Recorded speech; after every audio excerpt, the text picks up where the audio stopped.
As of last week, we saw that a few songs from Industry Machine were competing for number one.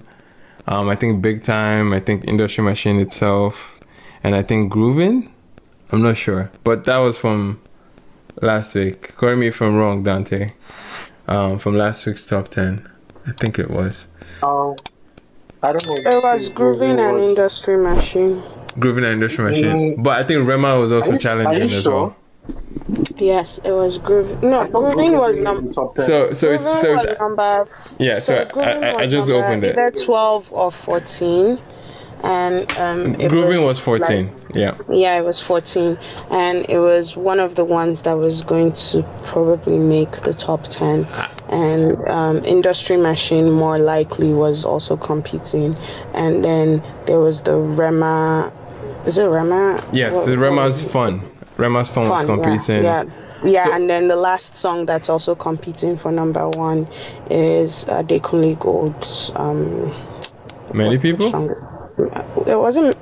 I don't know. I don't think I saw Adekunle Gold. Gold. It was one of the other ones. But you're right. It's Rema. It's essentially for number one. It's either Rema, Odumodublvck, or Adekunle Gold. Those are the three people.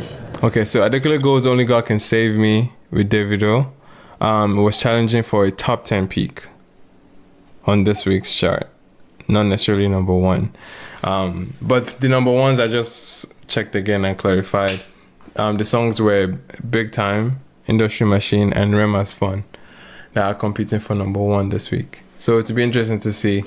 Does anyone have any prediction as to which record might be going number one? Any thoughts? Which song? The Whiskey song. The Whiskey record, Big Time? Yeah, the Whiskey song. You think Wiz will be able to do it again? Why are we calling it a Whiskey song? It's a Whiskey song now. What do you even say? It's a Whiskey song.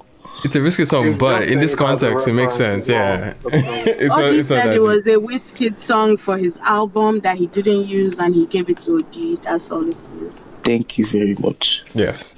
So no one thinks Industry Machine stands a chance. The Industry Machine, the record itself. It stands a chance. There's a reason it's competing now. True. I mean, technically, yeah, you're not wrong. According to Blaqbonez, the machine has no ksha. Yeah, we'll run through the charts this week, man. Let's see. But already, we got our top 10 in front of us, man. There's some interesting conclusions this week. I just saw the number one right this second, so I'm just laughing because of that. Anyway, man, we were kicking off just towards the end of the top 10. This is put together by Turntables Charts, the only aggregate chart system in Nigeria that rounds up radio and streaming numbers. And we have some activity, man. Not necessarily outside, but we can just go with the top 10 quickly. At number 10 this week, we have Adekunle Gold's Only God Can Save Me with Davido. Jumps from number 30 to number 10 in its second week on the official top 100. It marks the duo's second top 10 entry, together having high peak at number 2 in 2021. How do you feel about Only God Can Save Me making it to number 10? Any surprises there? I can't lie, that's valid. Very valid. The song is good. Valid. All right, dope stuff. Moving up to number 9, we have Ashake with Badman Gangster returning into the top 10. From number 12 to number 9 this week. It peaked at number 1 on the charts when it first debuted. All right, that was number 9 this week. Moving up to number 8, we have DJ Tunes One Condition with Wizkid and Fola rebounds from number 10 to number 8. It peaked at number 4 on the official singles chart as well. Moving up to number 7, we have a former number 1 yet again, Burna Boy with Love at number 7 this week. Moving up to number 6. At number 6, ladies and gentlemen, you won't believe it, but it's here. Odumodublvck's Groovin' with Davido and Seun Kuti leaps to a new peak of number 6 in its first full week of tracking. It tallied 1.98 million on-demand streams, making it number 5 on streaming, and 13.2 million on-demand, or 13.2 million in radio reach, making it number 75 on radio. All right. It also becomes Seun Kuti's highest charting single in Nigeria. Anyone surprised about that? I know, Belema, you were saying it was competing for number 1, but I wanted to correct that. But anyway, it's here at number 6. How do you feel about the record at number 6? Do you think it could be higher? It could have been higher? He wasn't even in the top 10 initially, so like... Yeah, but he didn't have a full week of tracking. This is his first full week of tracking. Yeah, but I feel it makes sense because if I'm just thinking in comparison to the other records, it was they were already in like top 5, top 6, so it just makes sense.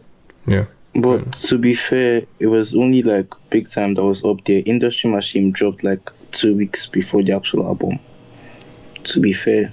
Yeah, Industry Machine we will get to in case we see it. I feel like this song. Yeah, it's going to chart in like the Igbo places. Like it's gonna do well there. Like I don't necessarily think it's a song that's gonna chart. I feel like it's a song. I don't know how to explain it. It's like those kind of songs. You're making sense. Odi said the same thing. Like, those kind of songs, right? That you just hear in different places, but at the same time, never in chart like that. I don't know how to explain it, man. Yeah, man. I mean, High Life record. It has its target from the Sonics, so we love to see it regardless. Anyway, man, moving up to number 5. Number 5, we have Odumodu yet again. This time around, Industry Machine. Okay, dips from number 4 to number 5. So Industry Machine actually dropped one spot from number 4 to number 5. Would you guys consider that knocking? Goodbye. I don't know, man. I'm just trying to ask a question to follow it up. That was funny, man. But anyway, man, that was number 5, Industry Machine. And at number 3, or number 4 rather, at number 4 we have Fola with You, dips from number 3 to number 4 after peaking at number 2. Which then brings still here. Fola's You, man. It's still here. Fola is still out here. Anyway, at number 3, actually. At number 3 this week, we have SARS, Getting Paid, featuring Ashake, Wizkid, and Skillibang. No, I goofed. My bad. I just called number 2, ladies and gentlemen. Let me correct that. At number 3, we have Odumodublvck, actually. Okay, Odumodublvck this time around, Big Time with Wizkid. Okay, rises to a new peak at number 3 in its first full week of tracking since the release. It tallied 2.99 million on-demand streams, making it number 1 on streaming, and 20.5 million in radio reach, making it number 39 on radio. Big Time at number 3 this week. Odumodublvck, Wizkid. Thoughts, feelings, opinions are welcome at this juncture. Anyone not surprised I didn't make the number 1 spot? You would think you would make number 1 the way Odumodu was talking about it. very, very disappointing, bro. Hello, one is here for agenda. Thank good. All right, fair enough, man. At number 3 this week, Odumodublvck, Big Time with Wizkid. Still a good show out for Odumodublvck. It has 4 records in the top 10. Correct me if I'm wrong. Or 3, actually. So Wizkid's best verse ever did not make number 1. Try. All right, moving up. At number 2, I already let it out of the bag. SARS is here with Getting Paid featuring Ashake, Wizkid, and Skillibang. Holds at number 2, at its number 2 peak for yet another week, which then brings us to number 1, ladies and gentlemen. But before we do that, let's do a quick recap on this week's top 10. At number 10, we had Adekunle Gold featuring Davido with Only God Can Save Me. At number 9, we had Badman Gangster by Ashake. At number 8, we had DJ Tunes featuring Wizkid and Fola with One Condition.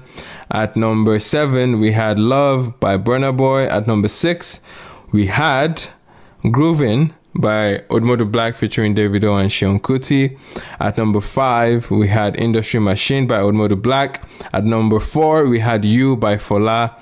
And at number 3, we had Odumodublvck again, this time around with Wizkid, scored Big Time. And at number 2, we have SARS Getting Paid featuring Ashake and Wizkid and Skillenberg as well. And at number 1, ladies and gentlemen, you probably guessed it, spending the 6th consecutive week at the number 1 spot, we have Rema, okay, with Fun at number 1 this week. Rema's Fun tallied 73.9 million in radio reach, making it number 1 on radio, and 2.56 million on-demand streams, making it number 2 on streaming. As it rules, the official singles chart in Nigeria for a 6th consecutive week. As a result, it is now the joint longest number 1 single of 2025 on the official top 100, equaling the feat established by Davido's With You, featuring Omale, and Fido's Joy Is Coming. Does it look like we have a contender for the song of the year already? Yeah, with Rema's Fun? I actually think so. We do, actually. All right, 6 weeks. You know something? Fun is a clean record, so I feel like that is one of the underrated. Like when a record is clean and can be played like often, and I just checked, and clean records will get played everywhere. It's just like a no-brainer. Yeah, number 1 on radio for a while. I have a question. How many weeks was Love number 1? I would guess 4, but yeah, that could be a question that we can get a response to later on. My take is interesting. I'm very happy that Fun is number 1. I actually really like that song, and I'm glad it's still at number 1. But I know earlier you said a joke about like, oh, does that mean the industry that big machine have knock or something? But I would just like to say, even if I wanted Fun to be number 1, 4 songs in the top 10 means the machine did not knock. Machine did not knock, bro. As far as the charts is... Who said it knocked? Yeah, as far as the charts is considered, of course. It hasn't knocked. Chibi, did you just ask who said it? No, Chibi, I don't think I was here when somebody said it. No, okay, the person doesn't have to be in the room. Okay, sorry. Hello. So we just got a response for... It's actually an impressive feat, though. Yeah. The fact that this is the only Wizkid verse that hasn't gone number 1. What kind of agenda is this, Yuka? Not the only one now. It can go number 1 next week now. Anyway, man, it's just Yuka, man. Real quick, just to answer Belema's question, Burna Boy's Love spent 4 weeks at number 1 on the chart. Yeah. Anyway, any other thoughts? This week's top 10? I'm surprised Big Time didn't hit number 1, but I guess maybe just the competition was. Yeah, competition is heavy. It was Wizkid versus Wizkid too. And then just to ask, Turntable also counts like YouTube, right, and like video views. Yeah, that's streaming. Okay, so I'm just wondering. I'm just assuming that because that new record Big Time doesn't have an official video, does it? No, it doesn't matter. It's just streaming, right? YouTube will be considered streaming. Fair enough. Now, like more assets out, obviously more stuff to stream. I'm just asking. I don't know. Yeah, I know. I mean, it could have been a factor in terms of like awareness about the record, of course. That's how I guess that's where visualizers can come in. But it doesn't look like Odumodu has had a focused track since the release. I don't know. Is there a song that feels? There's no one record that feels like the focus. It seems to be covering all the grounds, or at least maybe still at the phase where it's trying to determine what will be the focus. Yeah, but it shot the visualizer for Industry Machine, so I mean that looks like it shot the visualizer for a lot of things. No, I thought he did like a bunch that he just threw up in it. I saw one for I can't remember the other record, but I saw other visualizers. Sure. Yeah, he shot a lot of visualizers, so it's not Industry Machine. Yeah. But anyway, man, I think KD is coming up. KD wants to clarify something, or he wants to say something. Okay. So Love was 4 weeks at number 1. Thank you. Burna Boy's Love. Yep. Then Big Time is not the first. It was just a joke. I shouldn't take that kind of statement seriously. I mean. Okay. So. Please. but Whiskey and the Machine not going number 1. I mean, Rema's fun. We need to be talking about that. Yeah, sorry to take you guys back. But when I meant sorry to take you guys back, but when I said visualizer, I meant like visualizer, like music video visualizer, like not like just posting on the still. So if you go to YouTube, Industry Machine is the only song from the album that has that. That has a full music video, something like that. Yeah. Gotcha. That's what I meant anyway. Nice. Sorry, I think Sirius, you're about to say something? Wait, there's also a visualizer for Big Time. Oh. There is? There's a Wiz one. I don't know if there's another one. What he's saying is that, is it on YouTube? No. Yeah, it is. It's on YouTube. There is a visualizer. Wiz is not in that one. But Wiz is in there. It's just a visualizer. It's not the full song, The music, it's not like music video P. Yeah.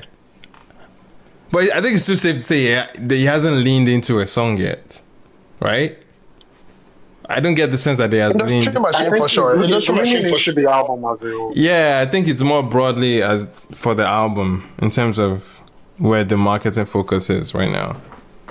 To be fair, he has a lot of choices. So. Yeah, he does. Let's not act like number 3 is not like still amazing. No, that's still a good feat, of course. Yeah, it's competing with stars Ashake, Whiskey, Rema. Literally right above. Not even just it's the first time of the year to drop. Yes, it's a very competitive time too. It's big names. It's all big names. Like somebody has to come out on top at the end of the day. Mm-hmm. Please don't explain agenda. Please let agenda be. Hello. No, sorry. And Iman, just to confirm, right? Okay. I'm sorry, Dante. Let me quickly go on this. Songs do go on to peak after they drop. Like a song can debut at number 3, 4, and then go on to like chart at number 1. Oh yeah, first week is not the it's just first week we're looking at, right? Or at least in Odumodublvck's case, first week on some days. I mean, the people be counting first week sales. Yeah, man, it's the same energy. It's the same energy they are using here. It's not saying that the song cannot go number 1 next week. It's saying it didn't go number 1 this week. Yeah, exactly, precisely. KD, you wanted to say something? I look KD on. Yeah, I was gonna say that. I mean, it would have been number 1 either last week or this week if you had like dropped on a Friday, but it didn't. So. Okay, that's another point too that I even forgot to even point out. Yeah, he dropped on a Monday. What day did he drop? He dropped on a Monday. So it left it in an awkward place of like 4 days of tracking. And obviously didn't maximize its potential first week actual consumption numbers. So that's a good point too. That's a good point. What else do we have on the top 10 before we transition? Any other thoughts, any other feelings? Are there any predictions for next week? What do you guys think would challenge for next week? Do you think Rema might still have it again? Big Time is going number 1 next week. You think Big Time is going number 1? Okay. It could just be clean. KD, do you have any sights on numbers challenging for next week? I think Fun will still be number 1. I mean, yeah. I thought you already saw that, but yeah, it will be fun. Do you mean number 1? You mean challenging for next week? Number 1, yeah. I think it should probably be one of getting paid off on. Gotcha. And then the new Rema has a new song, like the one with Ayra Starr. So. The Ayra Starr record too, yeah. That could be something. Do you see any motion with the ACL? Oh yeah, that happened too. See, there's a lot of songs. It's a very competitive period. But based on what you've seen, though, in terms of numbers, this is what I'm curious about. I know there's a lot of songs that ideally would we would imagine would compete, but that's based on what you've seen. Is there any? I mean, I don't know. I don't know about number one, but I know that like a top 10 debut. It's almost assured for it. Okay. Also, yeah, and the song with I think Fola too. Okay. Yeah, song with Fola is getting a lot of conversation, which but is a very very extremely like tough top 10 period. So yeah, man. Yeah, I have a question for KD. Yeah. So I think Blaqbonez had like his biggest album, like first day numbers or something, effective numbers for this project that I just dropped. I was wondering if you guys have like a measurement for how much streaming in Nigeria. Of course, it's growing. Has grown between like, let's say, 1.5 years. In the last 1.5 years. What's the question? Just the question. It feels like you've answered the question. That's the question. Do you have like a gauge for it? Because I was wondering like how. You want to know like the percentage change? Is that the question? The percentage. I don't have an exact figure because I don't think we've crunched like numbers for the year yet, so I can't really say. But yeah, it's. I don't know if it's streaming in Nigeria that has changed because the numbers look the same as like last year. And for example, like songs don't like 2-3 years ago, like songs used to like 7 million, 6 million in a week. They don't do that anymore. Oh, okay. Like it's not as big in terms of like say. No, I think it's more of a like premium streaming has increased and like free streams have decreased kind of thing. Okay. I don't know if that makes sense. Yeah, I can see that. Yeah, so like and before like say a song like when Boogie and them the likes of like them Cough and the likes were at their peak, they used to do like 7 million in a week. Mm-hmm. I haven't seen a song done like I've done that in like last 365 days. I can't think of anyone. Got you. I can even Joy is coming, so it's just I think it's just sort of balanced by itself. Like the paid ones increased, like Spotify and I mean even Spotify because Apple Music decreased too. So there's no really I think people just shifted to a different like type of DSP, not necessarily that the streaming base increased. I can't really say yet because I've not really studied, but off of just what I can say from what I've seen, yeah. But then there will be like a more deep dive into like consumer base. But I don't think anything has changed. It's probably more the same and people just switching between. Right. I read these two. Okay. Okay, go ahead, Dante. Yeah, thank you.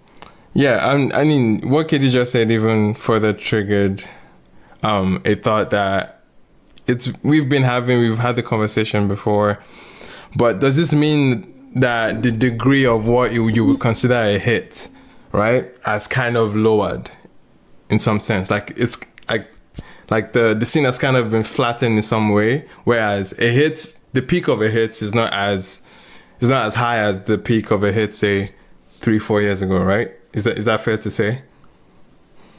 Again, there's so many like things to consider. Like 3 years ago, like a lot of songs that, like for example, to give Davido with You as an example, the song is not available on Boomplay.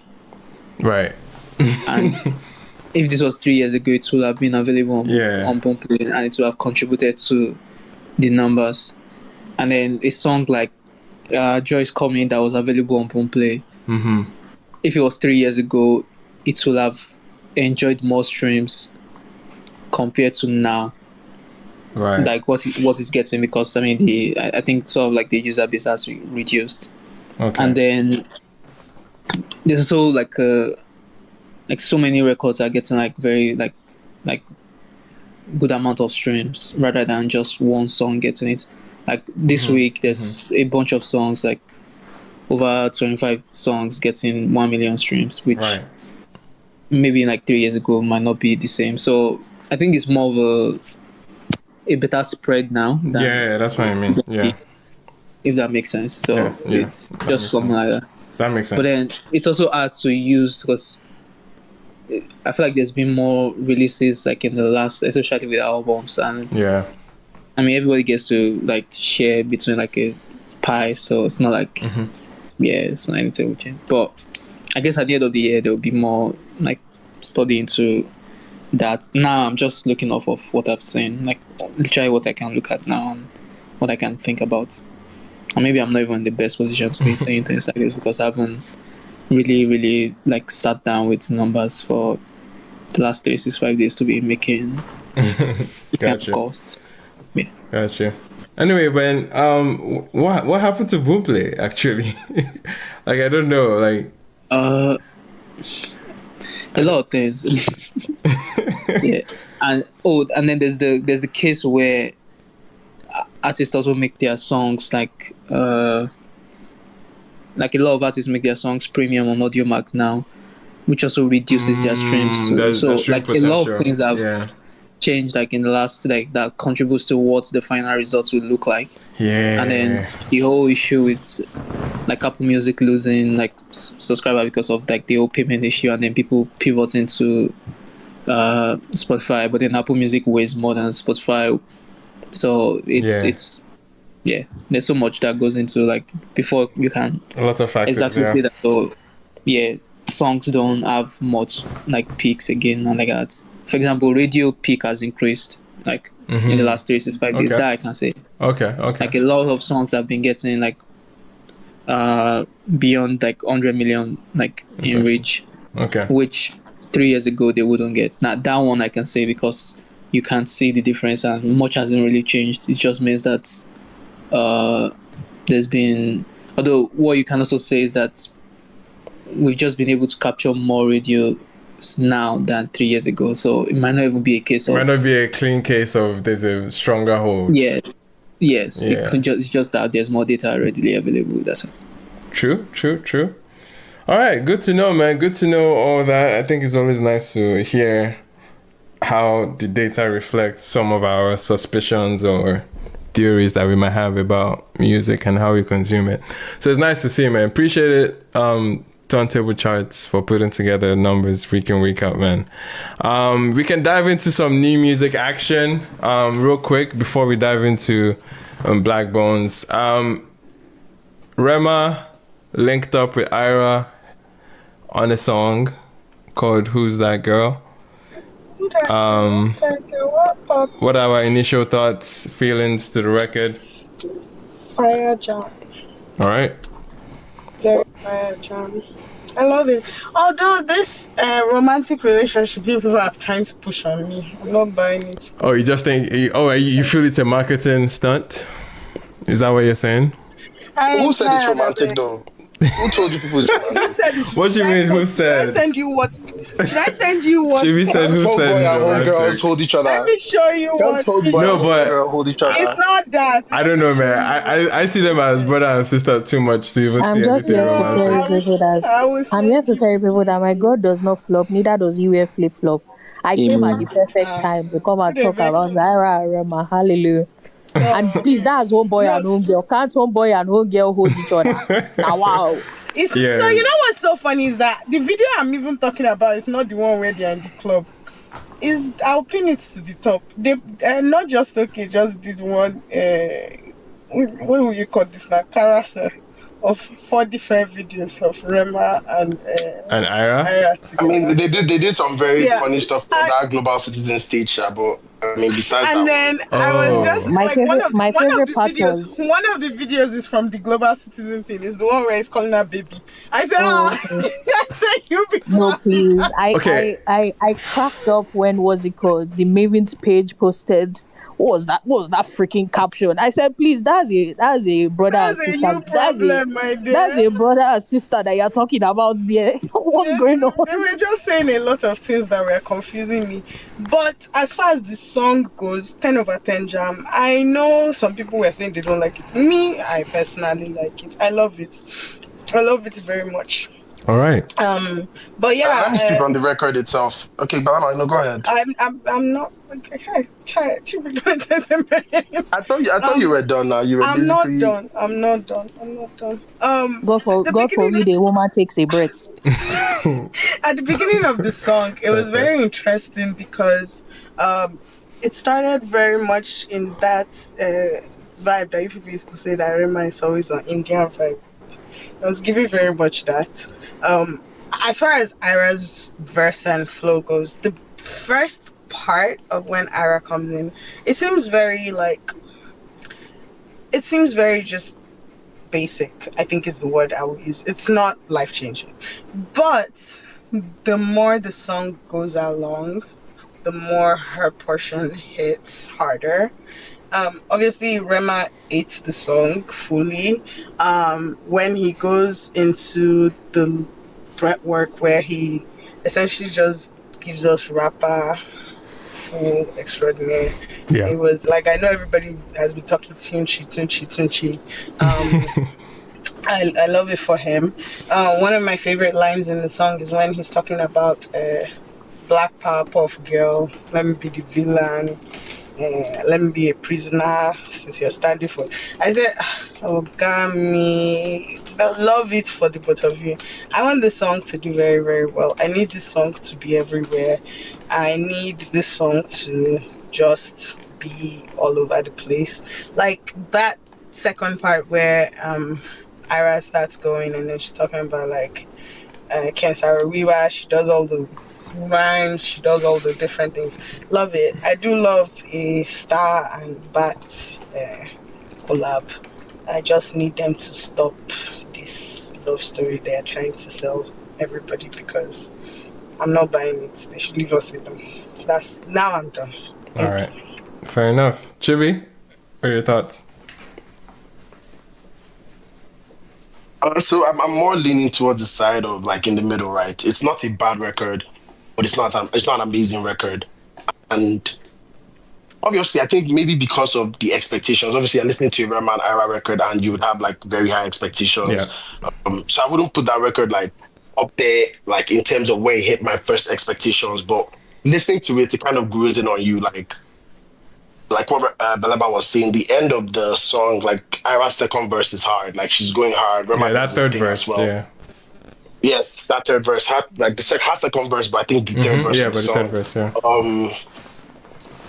Yeah, and she's going off and all. I like the rollout, the purple theme, and all of that. Obviously, the story they're trying to build around it of them being like boyfriend and girlfriend. I feel like they could have made it more believable. They just like. It just seems most people are like calling this out like, guys, we don't really believe it, you know. They're trying to make a story, maybe try and make a believable story. But I guess maybe it's part of the energy. Maybe they just want it to be fun and bubbly. On the other side, I do think that Ayra is in a really good position. Like she's been dropping really good music. All the singles that she's done this year, Give Me That, one of my favorites. All of the Love, one of my favorites. Like she's cooking, and I think where's the album, girl? Like give us the album. I just don't know why. I'm just curious why we've gotten so many singles and we've not gotten the album yet. So, but besides that, she dropped an album last year, so I wouldn't be itching. Yeah, but but I understand that. Yeah.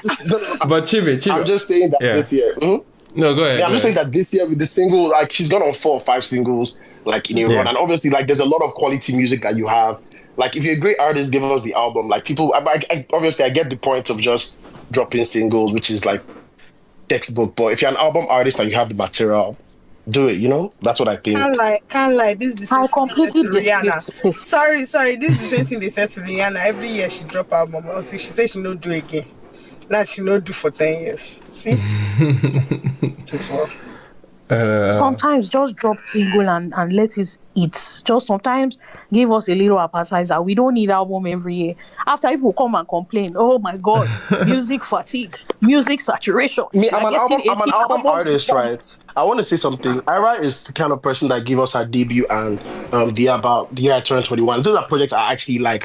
Obviously, I prefer the year I turned 21 more, but it's like that is quality music. Her debut, quality music. Like if you're the artist that can do that, then I feel like you shouldn't like let the market. Obviously, I don't even know what is going on behind the scenes, but great artists do albums. Like it's just I think Ayra will give us albums, but I honestly would also lean towards the side of she doesn't need an album today. She doesn't need an album this year, especially. Yeah, that's because one, it's a very, very, very saturated year for albums, and I don't know if I would give that much attention to an Ayra album. That's on the personal standpoint, but who is to say that the general masses and Ayra cannot dominate for the album talk? But at the end of the day, she's a pop girl. Like, pop artists typically naturally have a fair single. They love singles. They are natural bases at singles, bro. And that's where she's operating. She's in the phase in between albums that I think it's still somewhat healthy to not have an album in our face just after, like, she gave us how many was it, 19-track album last year or 18-track album last year. So she already has a lot of material out there already. I think it's be better, more beneficial for her to space it out more, as opposed to like giving us an album like now. But Pepe, you want to say something? Yeah, like I'm going to speak to dope music, obviously, but in general, like, I feel like people have been talking so much about this. When every year Afrobeats they reset, but part of that reset is I think we have overcorrected in our need for albums. Like, we've seen good albums being made, and now we just expect everybody should give us album every year. Not everybody can be an Ashake, and even Ashake decided to give us a break. Yeah. Like, even Ashake is taking a break. Exactly. Like, even Ashake is doing a break this year because, like, monumental run as he's had.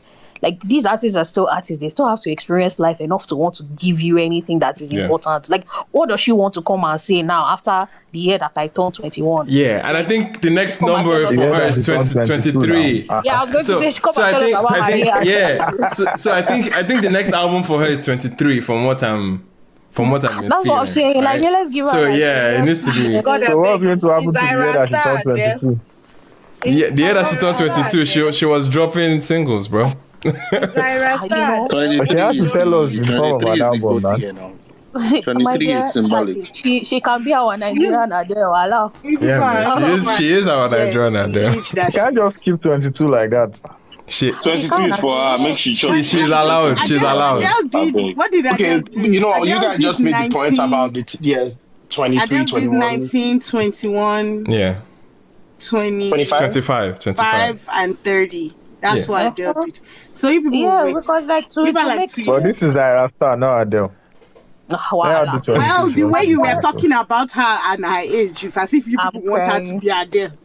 So no, my point in all of this is just like, especially like when it comes to like when we talk about these like Afrobeats like we've said it before, like people who are gathered in this space are not like your they're not GP, they're not gem pop, they're not just your casual listener.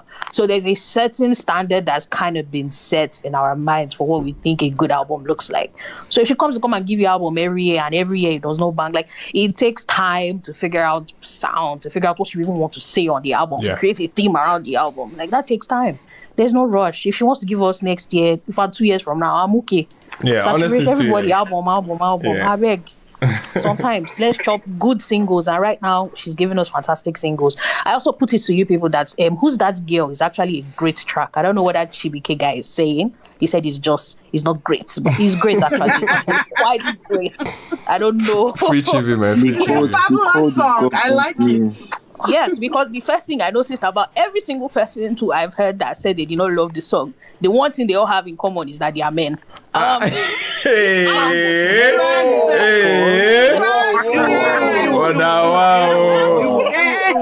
Look at them. Is this what ATTW has done to my absence? See, what did this one happen? They did not say who's that boy, who's that man. They said who's that girl. So it's obviously for the girls. We understand what's going on the track. I don't know what people are doing. They were singing for us. So if it's not good for you, cool. Good for you. But as for me and my household, you know, my waist had never felt such cool before. I said, this is fantastic. Gotcha. I had some people who came to come and quote and they said, oh, what's Rema saying here? How are we going to sing back to him? I said, this is a damn about why you even want him to sing back and be rap back with him? Enjoy the music, dears. Like Pepe, let me tell you what the problem is, Pepe. None of them are Powerpuff Girls. They can't really. You know. You guys are putting us. Wait, are you Powerpuff Girls? Yes. I'm sorry. My dear, we are Who said the man cannot be a powerful girl? So sometimes I feel like you bubbles, you tell know? women what to be. Sometimes I feel like bubbles, to be you a know? powerful girl. We can be anything we want. We can be anything we want to be. I personally love the obvious reference to the Eve track, Who's That Girl? And then just again, like that's I think she's been playing in that a lot more too. That like nostalgic early 2000s dance hall meets R&B meets hip hop kind of like fusion. She's really been in that space. It was Rock Nation inspired. Very well, you know. I didn't say you never know. Yeah. You're right. No, but it definitely has that feeling, though. I think what Chibi's saying, it has that feel 100%. Of this could work in an international landscape. Like you could see them channeling towards that. It definitely works. So I'm a sucker for early 2000s music. So of course the production style is right up my alley. Obviously her vocal chops, especially when she does what's it called? I think it was in the third verse. If you get the mind for Ayagbe, that whole thing that she does, and they motivate like that third verse, loved it. Loved that they took Rema back to his roots. The Bollywood theme was very, very heavy. I said, you see, this is why they call you Indian boy. That's how you are doing now. And then you want to know my favorite part of the video it's not the video. I'll be the what's it called that came out. There'll be the visuals that we've seen so far. I love that Rema speak about the blurred line between videos and visualizers sometimes. Sorry, Chibi. Oh, okay. So like with the visuals, another part that I really enjoyed is Rema tripling down on his Tunchi reference. He said, all of you people that were angry that I'm dressing like Lil Wayne, that's people's business. I'm going to do it again. I loved that.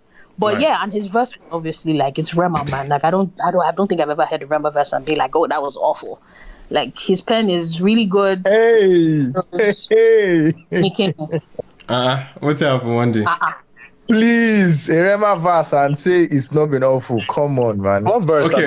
Wendy. Listen, we'll pause for one day. We'll pause for one day. Come on. We'll pause for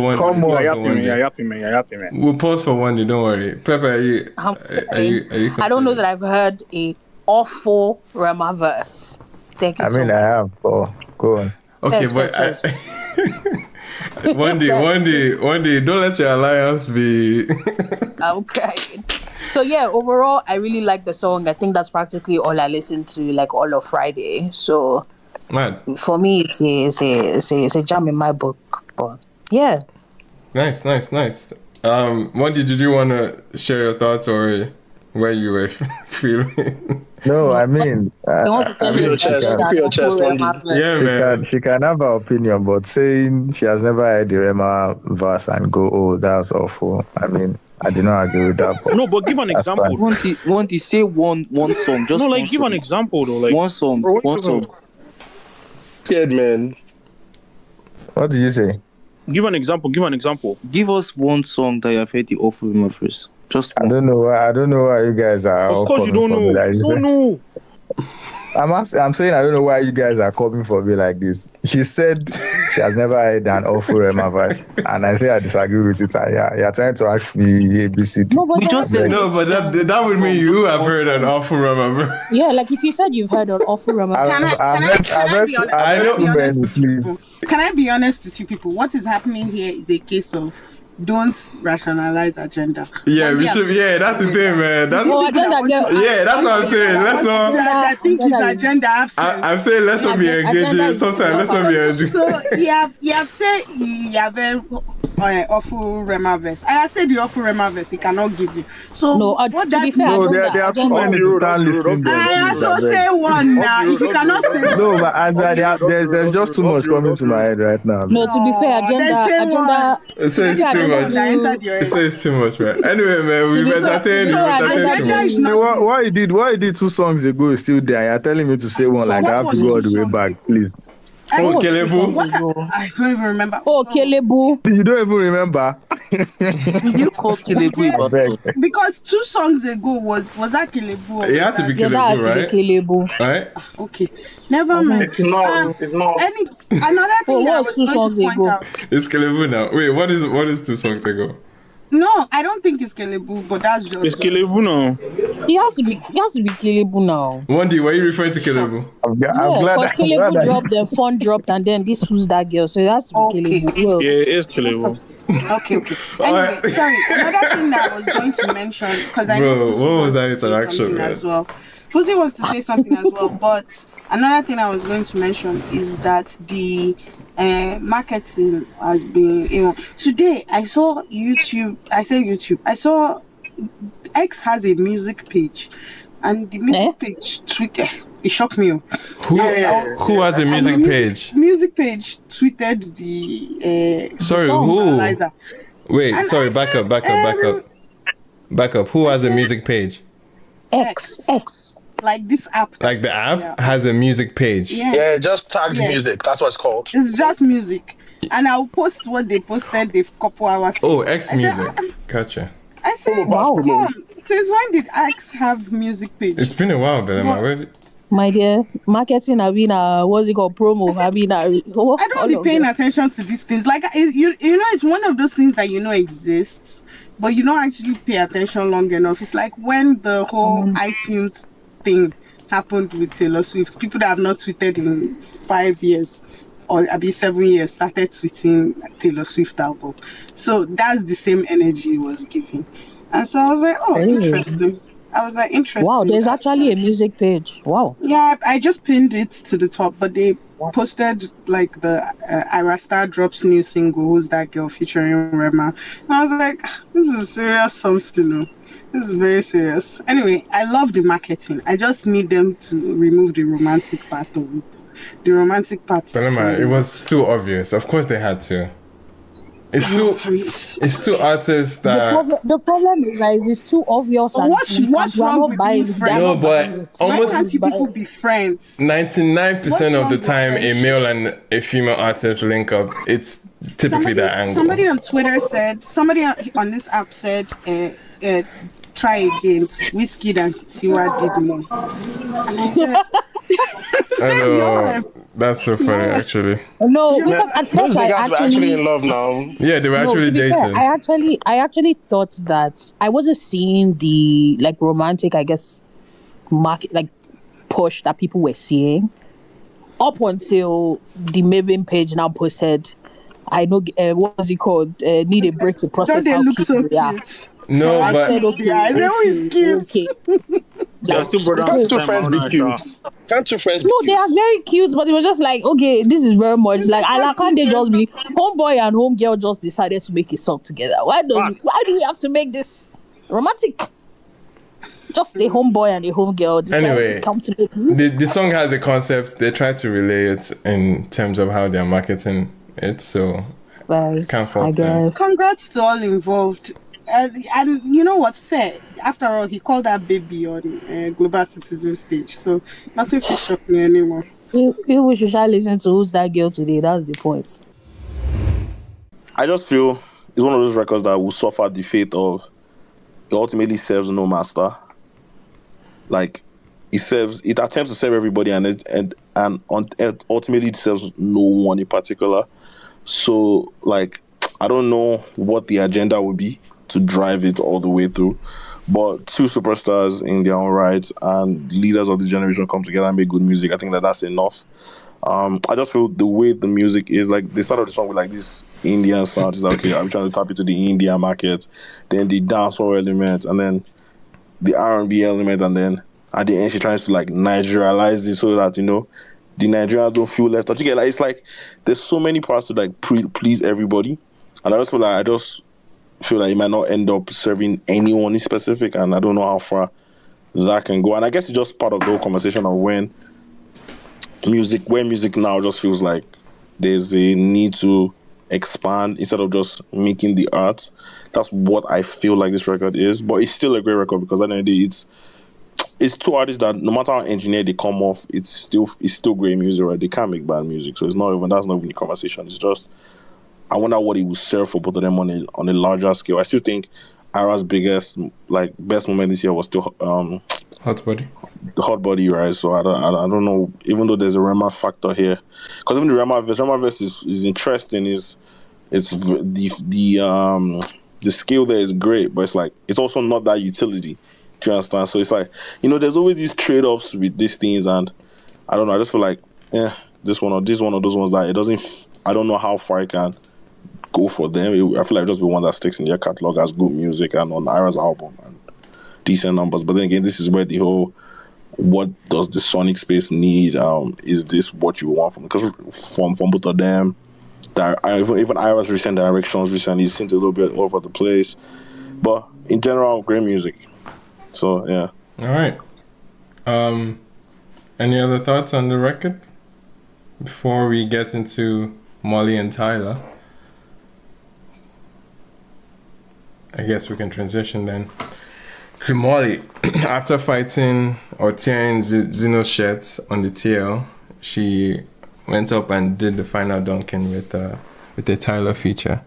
Record is out. She is on another agenda, essentially, with this one, with another dance item to couple it with. Has anyone tapped in yet to new Moliy? For some context, I know that for the Moliy song, like she was getting, like, even in the middle of trying to promote it, apparently they played it on Breakfast Club or something. Oh yeah. Which is again why I say that, like, we need to be very, anyway, for people that are not familiar with Moliy, they are not familiar with her voice, and so they forget that Shake It to the Max is not like the origin of Moliy. And so I think Charlamagne the God made a comment about the song and said something along the lines that, like, he hates Molly's did he say he hates it? I think he was just making a joke about it. I don't think he hates it. Not joke. The girl took it personally. Oh, of course, she's allowed to take it personal, but but I don't think he said he hates it. It hates. Okay, fine. He didn't say he hates. He shall say he don't like her voice. But it was interesting because I think she made whether you call it TikTok or video. She just made a video where she was dancing, and like that awkward moment where Charlamagne makes fun of your voice on Breakfast Club, but then they still had to play the song so people will know what he's talking about. Dope stuff. Any other thoughts on the record itself? Moliy, Tyla? The record was good. I enjoyed it. Yeah, it's a catchy chorus. Yeah, it's a catchy tune, but I think it definitely picked up, like, for me, after Tyla's verse, and then, like, I guess originally, I don't know, the way the song started and then jumped into the chorus just felt weird in my head. I think it's because it was structured around the chorus. I see almost Tyla held her own, but I see the chorus was the part they wanted. So we're just going to do whatever, but as long as people get to the chorus. Get to the chorus, which is fair. I think that may be, that my head was just like, wait, what just happened? You can question that from an artistic standpoint, you can question that, but the chorus in itself, that was fun. No, the chorus in it, I thought I was saying the song itself bangs. Like, I think once I got through the initial verse and then, like, got into the groove of, like, the chorus, then into Tyla's verse, and then it goes back into the chorus and everything, I was like, okay, I think I see what we're going for. The initial beginning spun me a little bit, but it's a cute little dance track. That's why your body go. I said, you're right. And I think what it is really is that, as somebody that has listened to Moliy for a long time, it was what I expected. Like, I wasn't expecting something different from that combination. And I think that's why it's like, oh, it's a good song. It doesn't bother me past that. But I know there are probably some people that are just like, what the heck is this? Especially if their first encounter is like Shake It to the Max or something like that. Then I would see a problem. But if you've listened to Moliy for a long time, like, even that beginning of the song, it's not a strange beginning to a Moliy song. Like, I think that's why I'm just like, it's okay, it's good. Another conversation that came up with Moliy this week also was the whole Zinoleesky bit. All right. So there's also that angle as well, at least on the Nigerian side. I don't know if anybody has anything to say to that. Yeah. I just thought it was funny how he was trying to, like, use the attention from that to get some kind of traction by, like, doing those random ass tweets. But I feel like our listeners on that track that we just spoke about is doing well in Nigeria. I think she released. Sorry, that was completely. Countries. And Nigeria are still supporting the music at the end of the day. So. Oh, okay. I thought you were. Moliy thing. The only thing I have to say that the person that said that we're having an Olodo uprising, they were not wrong. What actually triggered it was like some fan page, some random fan page. So a Zinoleesky fan page has been posting videos of Zinoleesky paired with other artists on the song. So he didn't do it just with Moliy. He did it with other like female artists as well. I think he did one with Tyla or something. He did one with different people. I think they did one with even an American musician or whatever. I think it was Kehlani. They did one with Kehlani, okay. But the issue here is that for anybody who is familiar with Moliy, you know that Moliy is chronically online. Like, she's online. If you don't know Moliy is chronically online, then you're part of the problem. But Moliy is chronically online. And so she saw the tweet saying, new single coming out Friday, Zinoleesky featuring Moliy, or something like that, or either Moliy featuring, whatever they called it. And for somebody that is actually dropping a single on said Friday, I know she was confused, so she quoted the tweet and said, who? And all of a sudden, everybody's like, what do you mean you're asking who is Zinoleesky? Technically, if I'm being honest, like, she didn't necessarily say she was not, the who was not to Zinoleesky. The who was who featured me. Like who, as per me, as per I'm dropping singles. As per Moliy is featured Moliy, as per myself. And I think like Nigerians, especially like you said, Olodo uprising, they took it as a, why are you mentioning Zinoleesky? So I was thinking earlier before that, Moliy had tweeted, guess which body I'm linking up with for this one. Basically like guess so who's she the artist. Thought that was a response. Yeah, so she was thinking, oh, this person is responding because they posted new Moliy featuring Zinoleesky, Body Go. And she's like, who? Right? Like, in confusion. When like, she already said it's a baddie. This is not the baddie. She said, is this a baddie? If you're considering Zino a baddie now, maybe. Zino is a baddie now. You don't know. And then it kind of spiraled into a back and forth between both of them. I think she was. I think she was cheering him up though. She was cheering him up back and forth. And then he ended up being this conversation about who is bigger, Moliy or Zino. I didn't care for all the who's bigger. Please, my favorite part is when he said he only knew that she only has 2 hit songs. He does not even know the second one, and she posted a video of him speaking about Shake It to the Max. I said, whack him again for me, Joe. This internet. Oh, brother. Anyway, man. Let's not spend too much time on that. But yeah, I think it was another fun moment. The reason why things like this... Sorry, I was going to say, the reason why things like this happen and like... It's just... It goes back to sad girls love money. And the fact that if you really peep it, a lot of people don't realize it's Moliy on sad girls love money. And I hate that for her, because what is it? If we're being completely honest, I'm not talking about better song. I'm talking about since they wanted to use numbers and kill everybody. Yeah. What song has had a further reach than Sad Girls Love Money? Yeah, man. It was interesting to see that. So wait, let's just get into the details. Are you saying Zinoleesky is bigger than Moliy? I'm just saying. I'm not saying. Are you saying Moliy is bigger than Zino? What I am saying to you is, why do you care? Also, whose audience are we using? Belema, let's not. Anyway, yeah. I tried just trolling. It's okay. Anyways, Zinoleesky is bigger than Moliy, Shout out to Zino, man. Shout out to, if you insist, to Moliy. Real quick, we have more music, man. We have more music to cover. Did anyone tap into new TML as per our street correspondent? Street correspondence. Local champion. Zlatan. Jesus, man. Yeah, we will talk to Zlatan too. Did we do it last week? No, we didn't. It dropped this week. No. Whose album? Zlatan. We'll get to it, but I forgot. Yeah, I remember. Yeah, the TML records are very, very interesting, like very experimental. And I guess, and it's always so funny because when we speak about like being experimental, those guys really, really pushed the needle. Yeah. Like, the two records are very, very distinct. It's a different energy. It's westernized to an extent, but it finds obviously he himself localizes. Oh shit! I only listened to one. It was the trumpet record I heard, but there's another one. Yes, there's another one. Yeah, there's trumpet and then there's for you or something for you. Yes. Yeah. So yeah, interesting records. Interesting direction as well. I think trumpet is the one that is very pop, right? That is a bit pop.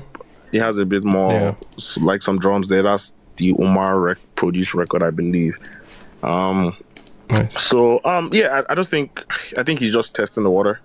I can't wait for a TM album. I think Dapper is heading towards that direction, and he's really taking him personal with it. So I think I can't wait for that album to drop. And knowing Dapper and these niggas, they can drop that shit in December. I just feel it. Yeah, they definitely will. But after that, great music, man, and people, you can check it out. It's very different, not the usual. Yeah. So yeah. Nice man. We also tapped in. Taj, why did you now act like you didn't listen to TMN when they called you street correspondent? When did I? When did you act? Okay. When did I act like that? I didn't even say. Is it really? Okay, we need to rapid fire through new music, man. Speaking of streets correspondency, Shoday dropped a new. Shoday dropped a new record with Vado. Kizz Daniel record. It's called That's A1. one where it was Odin Dildo. That song sounds like 3 other Shoday songs that exist. Mostly Kizz Daniel, It sounds like 3 other Shoday songs that exist. I know nothing monumental there. It's just another. Is the Hey Jago bounce? It's very similar. It's like I think it's just Bedu, straight Bedu, man. Straight Bedu from Kizz Daniel. And it's so funny. Kizz Daniel lineage. It's so funny people have this conversation about like Afrobeats needs a reset and Afrobeats needs artists that.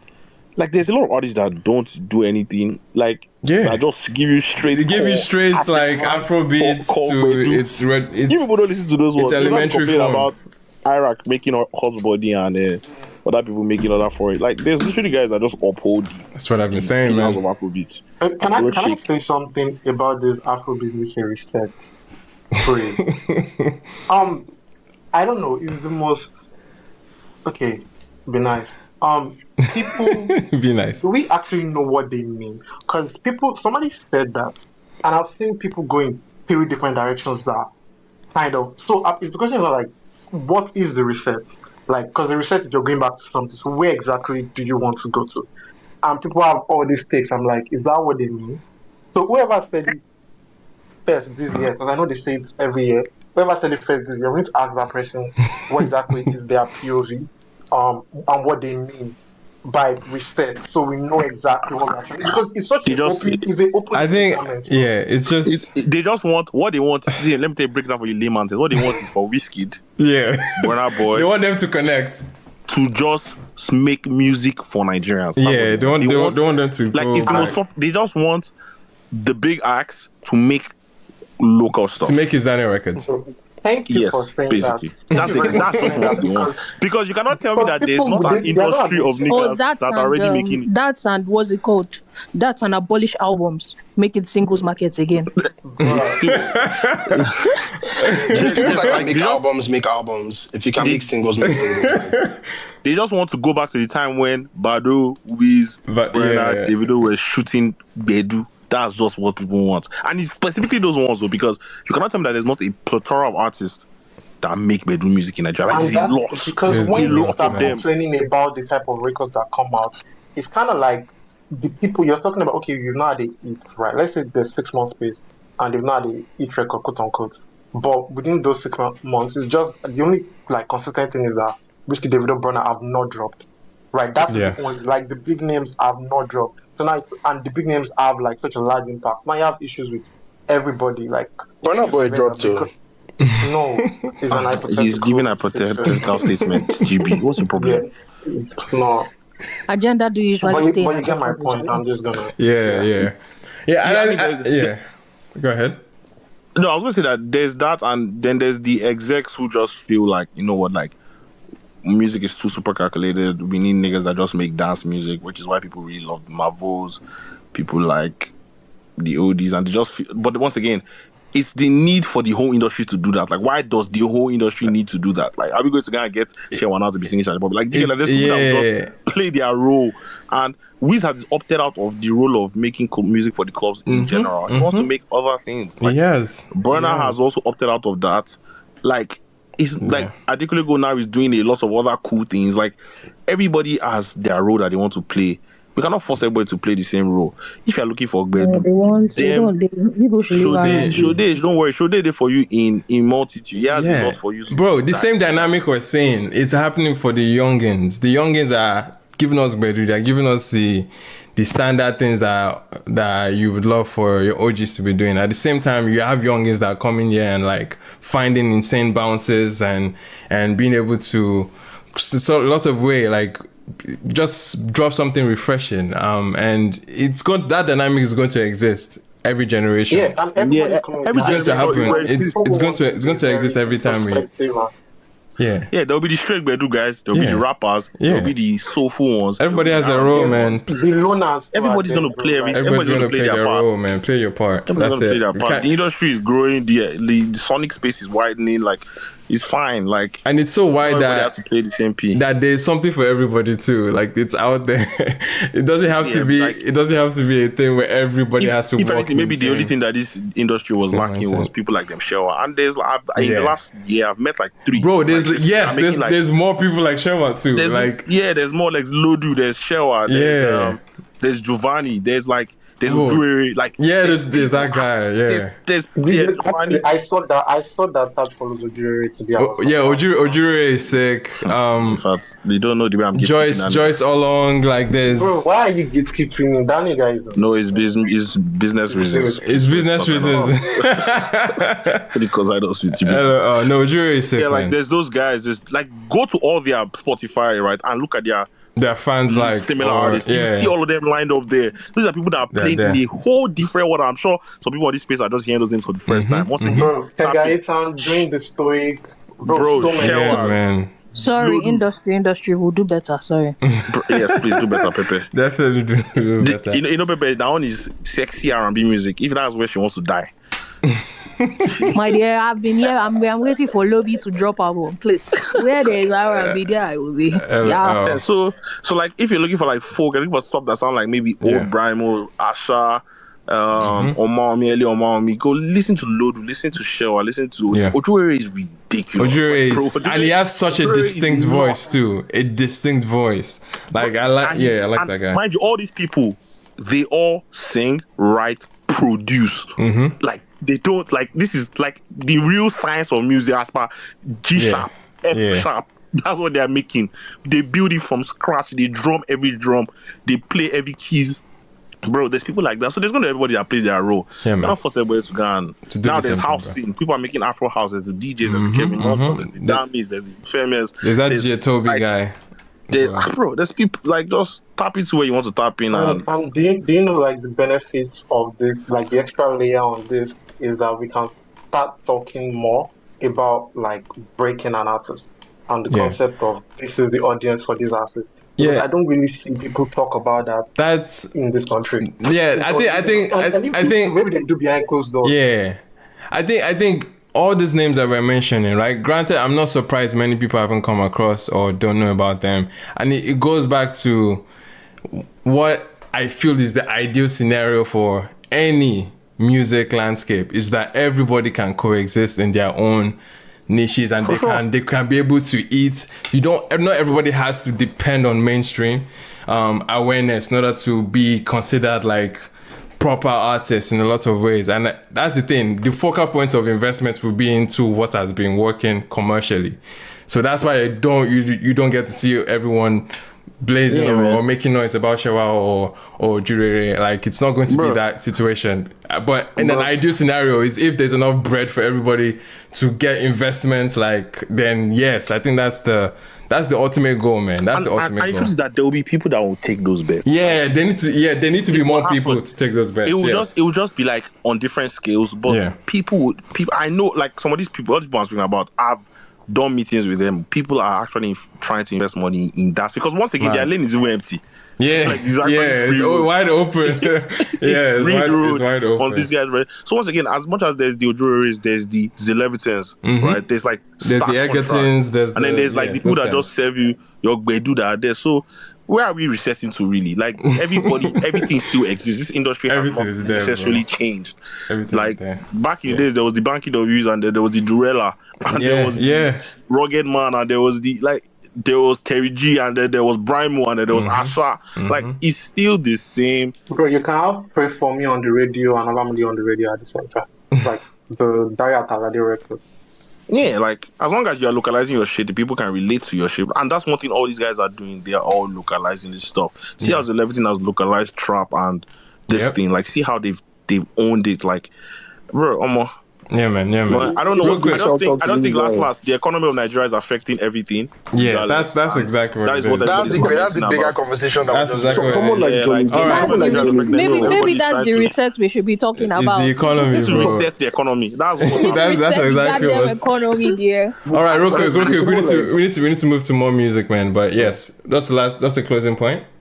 Who was going? Somebody was going just now. I just want to say, like even someone like Johnny Joe, right? At the end of the day, like he's not mainstream, but at the end of the day, that guy is going tours. He has his fan base. People love his music, right? So at the end of the day, like the artists like that, you just have to find your lane and see how you want to cater to those audiences, because those audiences are very, very like community based. At the end of the day, right? Once you have your community as an artist, that should be the most important thing. Not everybody can be a pop artist, unfortunately. So I just wanted to say that because Johnny Joe is somebody that I've been seeing on tour, selling out his shows, and he has his fans. He means that kind of artist also. So all those, like you guys say, all those things that Afrobeats must reset. I just feel like a lot of people are just looking for agendas and trying to just create conversations around the whole Afrobeats scene and everything. But move on to other new music. Yeah, man. Other new music, real quick before our guest is on in a bit. All right. Zlatan dropped his third. This is considered his third studio album, right? Because after Rema and I think this is considered third. Anyway, Symbol of Hope, 15 tracks, features the likes of Olamide, Bad Boy, OML, Mayokun, Davido, Charlie Poppy, Ido West, King Madi. How are we feeling about Z, as we like to call him here? What are we saying about the new album, man? Symbol of Hope. Any thoughts? Anyone that's paid attention to it? People call him Z on here. You forgot our brother now. Where's Honcho? Or what's his name? Oh, that guy. He says Z. Yeah, I listened to the album. I'm yet to love his Zlatan album, and I continue the streak. Unfortunately, I don't. I'm just not able to hold on to his Zlatan album. To be fair, he's not an album. Zlatan album. Okay, I thought you were going to say that there was. Bro, I thought he was going to say the opposite. He said it's and he has continued the streak. God. Yeah, I think Zlatan is not an album artist. It's not an album. He's not an album artist. He can make jams, but once you put 12, 30 tracks of Zlatan, I'm sorry, like it just does not ever click. Like the EPs were great. The EP was great. Sorry, the one I think is one. The one with the Odumodublvck record. That EP was fire. Danny, what was that EP? I'm trying to remember. It's Logo. That record itself. The record itself too. I think funny enough, like on albums he plays it way too safe. Jesus, he almost leans into like the commercial, squeaky clean music, and I just don't feel the. Like I think Zlatan can be very experimental. I think he can play a lot when he's like not under the pressure of like releasing music. I think that there's some pressure here when it comes to the albums, and it just feels like he needs to service the albums the way Davido will service an album, and it's like it just does not ever click. Like literally 3 of 3 now. I'm not. I know I'm going to hold on to maybe 1 or 2 songs, and that'll be probably what I'll play continuously. But like as a project, like it just never ever clicks. And this. And just the same story for this one. Yeah, man. Any other thoughts? Anyone pay attention? Any standout tracks from the album, even if you may have some reservations? The Victony record. Anyone tap in? At this point, if you put Victony album, that's the first song I'll play. because it's probably going to be the sweetest jam out there. Like, it's almost automatic at this point. Yeah. Although that's still the weakest Victony feature this year, so it says a lot. Just, I thought we were going so. But it's the weakest feature not because of him. Like, it's the weakest song that Victony has been on this year. I just think it also still was too safe for both of them. But definitely one of the better moments on the project. Yeah, the beat Shemzy produced reminded me of that Cabo Snoop Windeck record. And I don't think anyone has tapped into that bounce in a minute. So it was very refreshing to catch that bounce very early on. But it's a decent moment, I think. What do you guys think about King Madi? I know it was dropped as a single record, as a single before the album. I don't know, man. There's a disconnect with that song, I really... It's a hip-hop record, I really thought I wasn't gonna like that song, but I actually really like it. Yeah, I think it's one of those, like, even bottom line, yes, album-wise, he might not be holding a lot of ground with this, and even some of his previous albums. But as far as like evolution or somewhat quote-unquote growth in subject matter, I think like he reflected a lot of his real day-to-day life, like obviously him being a father, him running a very successful clothing brand, all those level of like mature narrative and subject matter. It's a lot more mature from him, and not to say like that's like but at the end of the day, that's one thing you notice on some of the moments here, and I think the Demons record was that. I think him and Bella are very much in that similar heads, because Bella too, his lyrics have really just evolved, like the things he speaks about. But I don't know, Bella was able to craft a better project for me. Oh, right. Did we actually talk about Bella? I haven't taken it in. I haven't listened to it yet. I don't think we really spoke about Bella's project. Because it was a busy week, man. It was a busy week. It was the same week who dropped again. I think there was a big I'm pretty sure Logi dropped. Adekunle Gold. I think it was Adekunle Gold. Adekunle Gold. I don't know. One of them. I was trying to find your review on. Yeah, I haven't covered Bella, bro. Yeah, it's his best. It's his best album. Yeah, for sure. Very. It's his best. At least better than the last one. I don't know. Does he have 2 albums before this? 2-1, I don't know. But like High Tension, I don't know. Yeah, you can call it. No, not the EPO. High Tension is classic stuff. No. Yeah. High Tension Volume 2 is an album, damn near, no? The 2 High Tensions are classic material. Just for those two. I don't know about that second one though. I don't know about the second one. I don't think that's a good review. God. No, it was more nuanced than the first, for sure. It was the second one. See, the only person that I know that likes that project is KD. Ayo. I know. See, let me tell you why that second project. I feel like if you listen to it again, wait. You understand what I'm thinking. What's the one that has yellow as the major color on the cover? It's the first one. No. Okay, I think EP or first album. Okay, let me look back again because I'm probably mixing them up in my Hypertension. Sorry, I was mixing them up. Hypertension was that what. Album is not that solid. Yeah, so Hypertension, I was thinking in the back of my mind. I mean, High Tension 2 is, now that I remember, it had Rush, it had No, but High Tension, the second one. Yeah, High Tension, the second one wasn't as bad. Yeah, he played a more like. It's almost like an Omale back there, right? And no, they were edgy with it. Trust me, that High Tension 2 was also good material. But the first one was classic shit, of course. Like, it was Hypertension in my head that was connected. No, Hypertension is not a. But this one is better. Like this one, he could better. I've been feeling Bella's album like very, very much. It's I definitely need to make. I need to make time for it. He cooked well on this one. He just got lost in the noise, but he did. Yeah, he made Grammys. Yeah, I know that Verily song leading to the album was like, I was like, okay, Bella is in top shape for a project. So I'll come back to it. I like what Richard was saying about maturity was really, really mature on the and I know Kizz as well. They've been having lots of writing credits. They've been all over. And the middle of the album having Wasiu Ayinde and what's his name? The Aqualab. that was very, very good. You need to start with it. I mean, people have been dissing that pure recently. They said that nowadays when niggas just want to do album, you gotta carry one Aqualab. Nah, use them. Use them. It's becoming a gimmick. The niggas just gotta put Aqualab Fuji their album and just call it. And like, I mean, it was like this time that every album was having cavemen on it. Yeah, like every album always has one Aqualab. Yeah. Now K1 has become K1 and Saeed Oshukwa Dems. They've become the. But I must say the two, the Aquala record and the Fuji record on this project are fine. Yeah, very good. Like, even though I know people say it's a gimmick, but they are actually amazing. Yeah, they were amazing. Like they really fused. Like they didn't just make it like very like they fused it with like what we would like to listen to right now. It's really it gave it like a new feeling. No, they cooked that. I know. Like Bella really went in the studio. It's just unfortunate that people won't speak on it as much because there's a lot going on. Yeah, this is probably, bro. It was one of the worst time, bro. Let the change start with you. Hello. I'm waiting on Patreon, man. Okay, bro. Looking forward to it.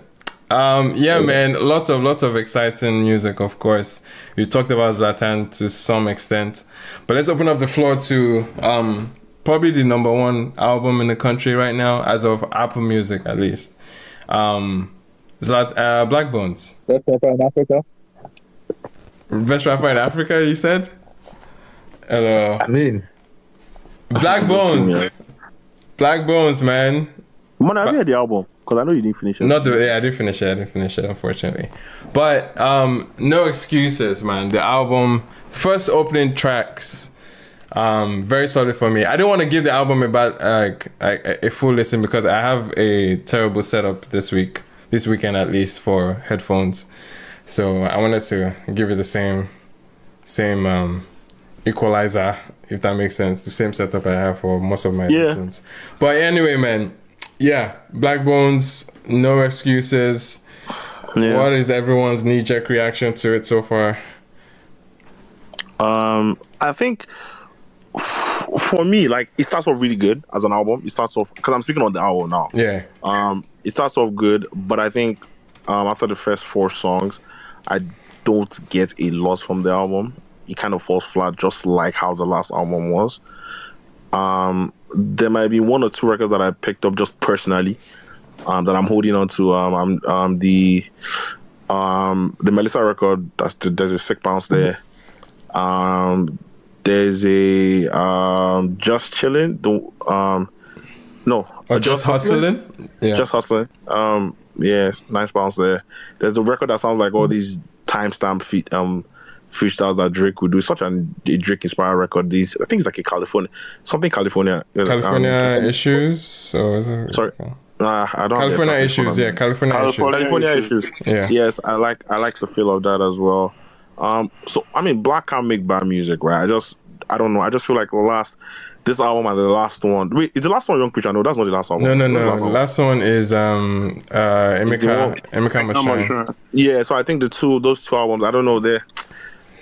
It's not as solid as the previous material I got from him. Like Young Preacher for me is classic material. Young Preacher is his best work. Yeah, like it's probably his best album. Like, yeah, do you understand? And that came even later on in his career. So it was like, okay, if he could find out like that deep in his career, I just felt like, okay, Black is on for like another like run. But I feel like the last 2, I don't know how I feel about both of them. I might even prefer this one to the last one, but I don't know. I when you get past the hype of the first 4 records, which I think they cooked great on, then he has the disc record. I don't know that I get much from this album all the way to the end. Like I might pick like 2 or 3 other records, but yeah. Taj, you're showing your OD bias. No, I'm not. I mean, it is what it is. I just don't think the record is. That was a joke. The album is as solid as I think a Black would have delivered for me personally. All right. Anyone mirror his thoughts or? I just don't know about the album, right? For me, I won't lie to you, I've never been a Blaqbonez fan. I've not really been a Blaqbonez listener, right? So when because of the whole thing with the Modi stuff, I just like, I'm just gonna listen to this album. And to be honest, I really actually like the album. Like I said, I don't know what Blaqbonez used to release. I've listened to a couple of the songs, but that album to me, when I was listening to it, it just gave me like a vibe. Like there's something about the music that was just touching me. Like I'm like, oh, this guy's actually really good. Like I'm actually want to figure out like this guy's catalog. So for me, it was a very good album. Some people were saying that he didn't really rap that much on the album, that it was more leaning towards Afrobeats. I can understand that sentiment. But anyway, to me, as a project, that's been his last 2 albums basically, right?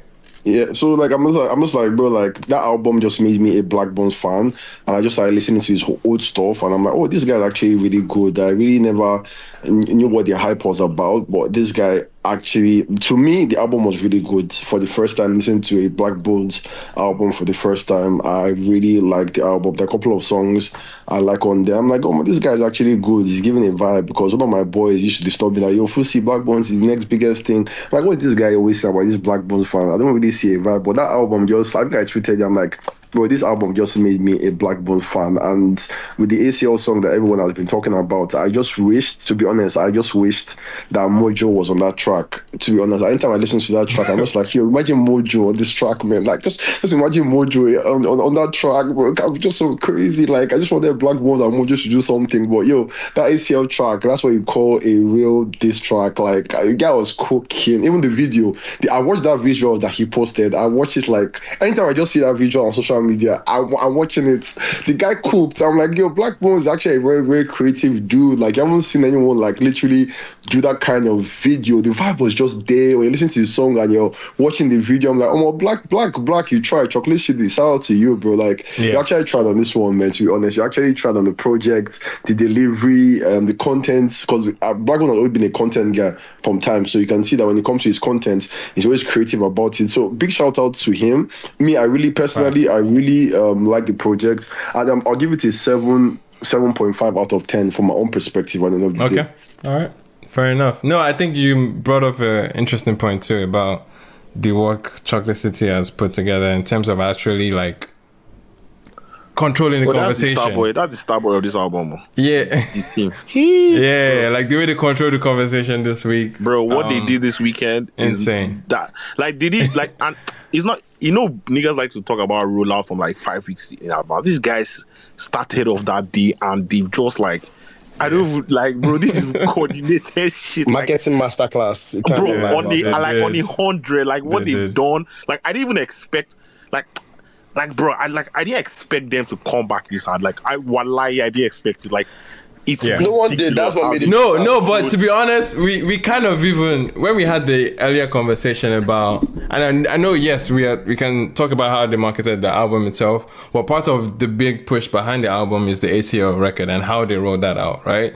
The ACL record is classic hip hop warfare in a lot of ways, controlling narrative and how people view your opponents. Like, I think he nailed it down, especially with the idea of not even engaging all these texts or DMs back and forth, and just leaving just the address as the only response. That entire lineup, very, very calculated with all of that, man. And that's what we were saying before. I'm not even saying, are we even seen up to 5 Blaqbonez content? Like, he's not even centered in the middle of this thing. Like, he's just like found a way to engineer it at all levels. Like, they did. Shout out to them, man. They did. They won this round for sure. Like, they definitely. After leaving that video, you guys have to give them credit for also bringing the music back to like Blaqbonez, because besides all the drama and everything, there's still attention going back to Blaqbonez, because sometimes the drama can be lost on the other person, or just in or the content, but there's actual like translation. Like, I actually listened to the album because of the the ongoing thing. I might not have been that moved by previous singles or whatever. So yeah, there's traction behind that. And can I speak on the album since I'm already speaking? Yeah, sure. First of all, shout out to the marketing guys. Like, as a marketing guy, you probably wake up and you're happy when your work comes out like that. They created a narrative and drew it, and it came out exactly how they wanted. And besides just the narrative, it actually transferred to the music. People went in. Blaqbonez said he had his biggest day on streaming for an album, so it kind of translated. And speaking on the music itself, like, I think you guys already kind of said that the the first few songs, top stuff, consistency. Like that's really, really good music. Clean records, man. Like it's the music itself. But also speaking of what Tad said, like Blaqbonez, I don't know if it's because of this pop space that the Nigerian music industry is in, but Black used to make better quality records. Like he would actually calm down and put his creativity and make it Sex Over Love or Sex Greater Than Love or A Young Preacher or something like that. And these days I'm just like, are you kind of like listening all to the hype of the industry and you're letting them like direct your art on some level? Because after listening to like a couple of the records, like I like consistency, quality music, I like ACL too, but I see a lot of like maybe like pop influence in the music, and I'm just like, I miss when you just used to make like very creative quality records, and it's not bad music, but this one and the Maker Must Shine are not like my favorite Blaqbonez like record albums. Okay. And for him, I think he said those are his two most successful projects. So at least the last one was his most successful project. So I guess you kind of have to understand like where artists are at this time. That maybe at this time and like it's all about what actually converts on radio and streams. But in terms of like skill set, Blaqbonez is a very, very creative rapper and very talented. And I think this is bait for for Odi. I think if Odi actually bites and tries to get into like a thing with him, I think he has like some stuff up in the arsenal to really go at him. Really, like I think that's what the smart rappers do. But yeah, that's just really my submission on it. It's just that the album itself, there's quality there, but we've seen better from Black. Gotcha. All right. Any other thoughts? Yeah. So, Dari. Yeah, like a lot happened, and I'm just enjoying it because I think first and foremost, like. It really helped with that narrative about hip hop because like there's been a lot of back and forth about hip hop in general, and I think like this last 2 weeks have been really great for Nigerian hip hop. First and foremost, I think I'll start with like the opener of the album. I think he was really telling us what the album would be when he was saying he's a rapper or a singer, because like on this album you can get that feel that he's a rapper, but like he's trying to bring more the singing into it. And if you even check on like Apple Music, it's not put under hip hop, it's put under Afrobeats. So I think that's the conscious branding with the team and all of those things. Like, I don't know the name of the person that spoke last, but he was alluding to how Black spoke about the success of the last album. Mm-hmm. And definitely, like someone mentioned, it was a team thing. So like, I think he's listening more to people on the team.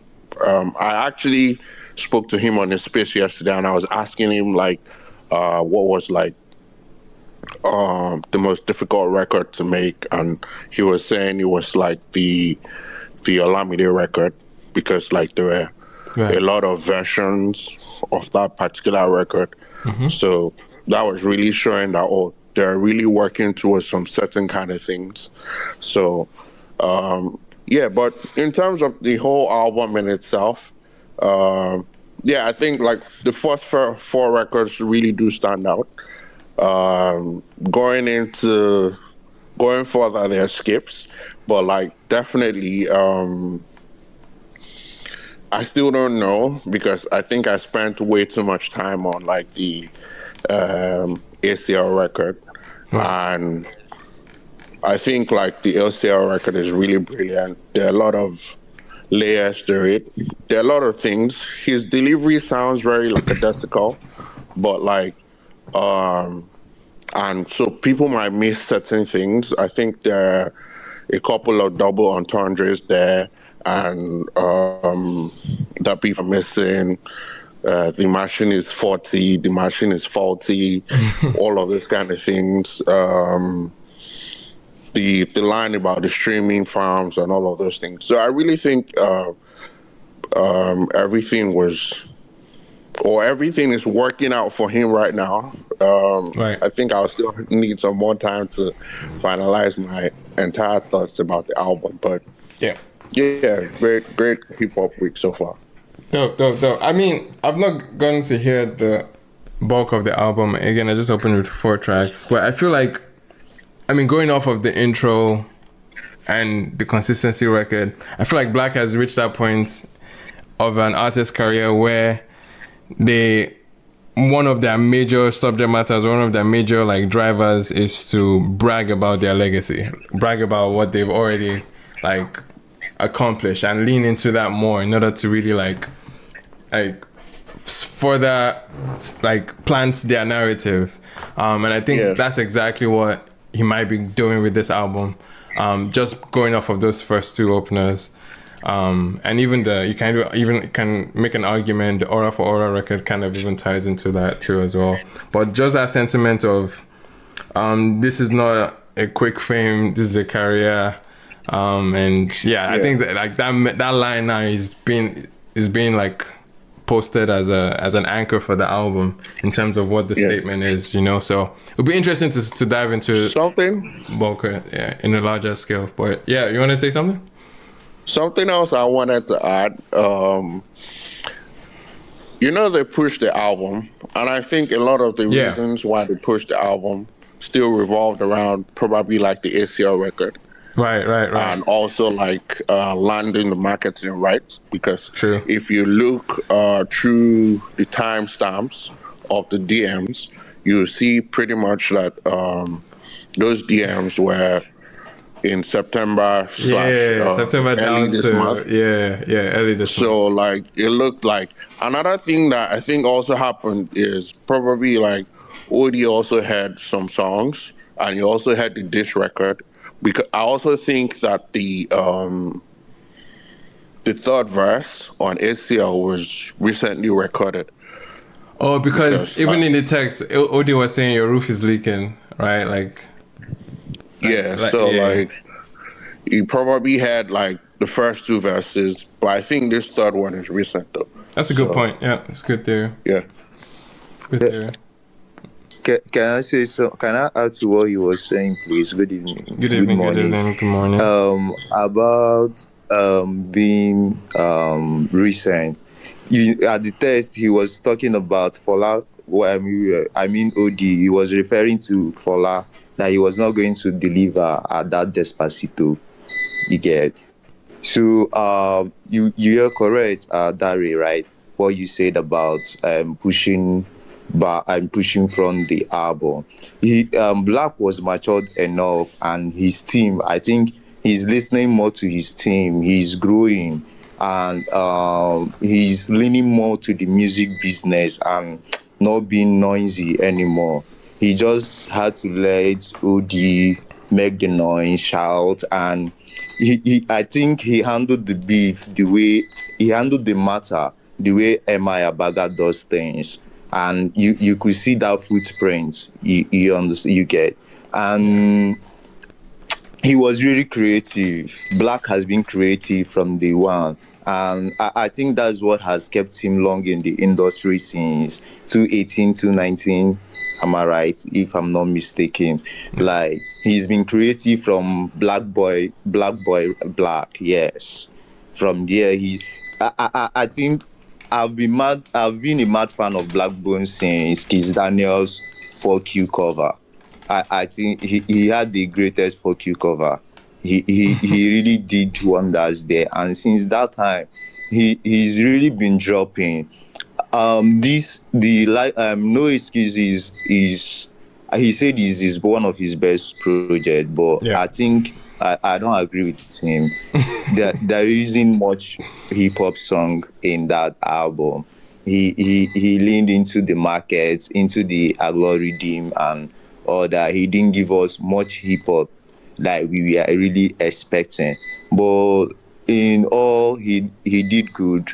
That stacking with Strafty, I like it. I think I like it because he gave Strafty a chance. No be all those ones who go to say if you see person make you greet them and all of that. You get. Well, I think for now that is what I have. Okay. Thanks. All right. Do you guys predict do you guys predict an engagement to ACL? You know, prior to this, it's been subliminals, but it's kind of undertones, especially on the Industry Machine album. Clear undertones, you can hear it. But it's not been as defined in terms of like a diss track. I think ACL kind of opens the floor up to an actual diss track momentum. Do you guys believe that we could be getting like from Odumodublvck? From like an Odumodublvck response and have an actual. I don't think he will. Yeah, I don't. But then again, I think it's hip hop to repel like because there is. Sorry, Dante.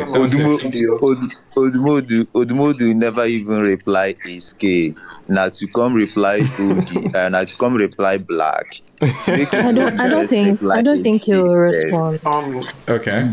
I don't think he will respond, but I think he's going to do like. He's going to do some. He's going to do the thing. He's going to do the thing where like. How do I put it? Like, guys, I'm so sorry. That whole screenshot of him crashing out in that man's DM, very crazy. Like that is dedication. Thank you very much. Did anyone read everything? Was there anyone there that read everything? I didn't. I read everything. Remember, you read everything. Yes, I read. No, my favorite part of being part of New Music Friday, right? Because Ima tried. But I was like, see, imagine. Yeah, I can't. You need to let us point out the important parts. Let's give you cliff notes. So Ima completely missed the part where this man said, "When I see you, I go fuck you." And also say, "I go fuck you up." Yeah, and he said, "I would." Why did you double down on that? Like that's the funny. You're my beat. You're my beat. Do you know? Like that is mentally stressed. Hold on. Do you know why that part was very specific? Is that he didn't say it in the same message. So it's in different messages? Yeah, he said, I go fuck you. I go fuck you. Then he came back in a separate message. I didn't say I go fuck you. I didn't say I go fuck you up. I thought like no be typo. Like don't mistake it. Don't get me confused. I meant every word I said. I read everything. Has anyone tapped into Peruzzi's recent drop, Sabali? I know we talked about it briefly.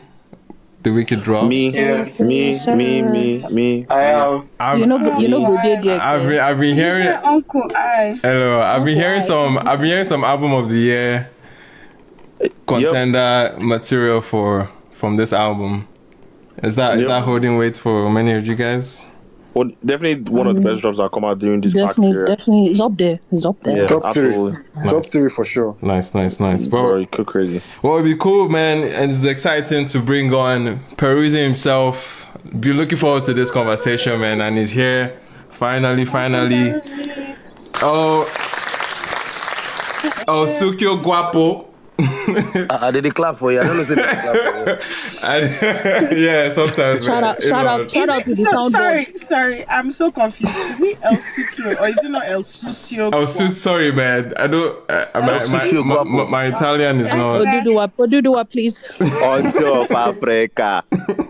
How far now? Yo, good evening. Thank you for joining us, man. Thank you for making this happen, bro.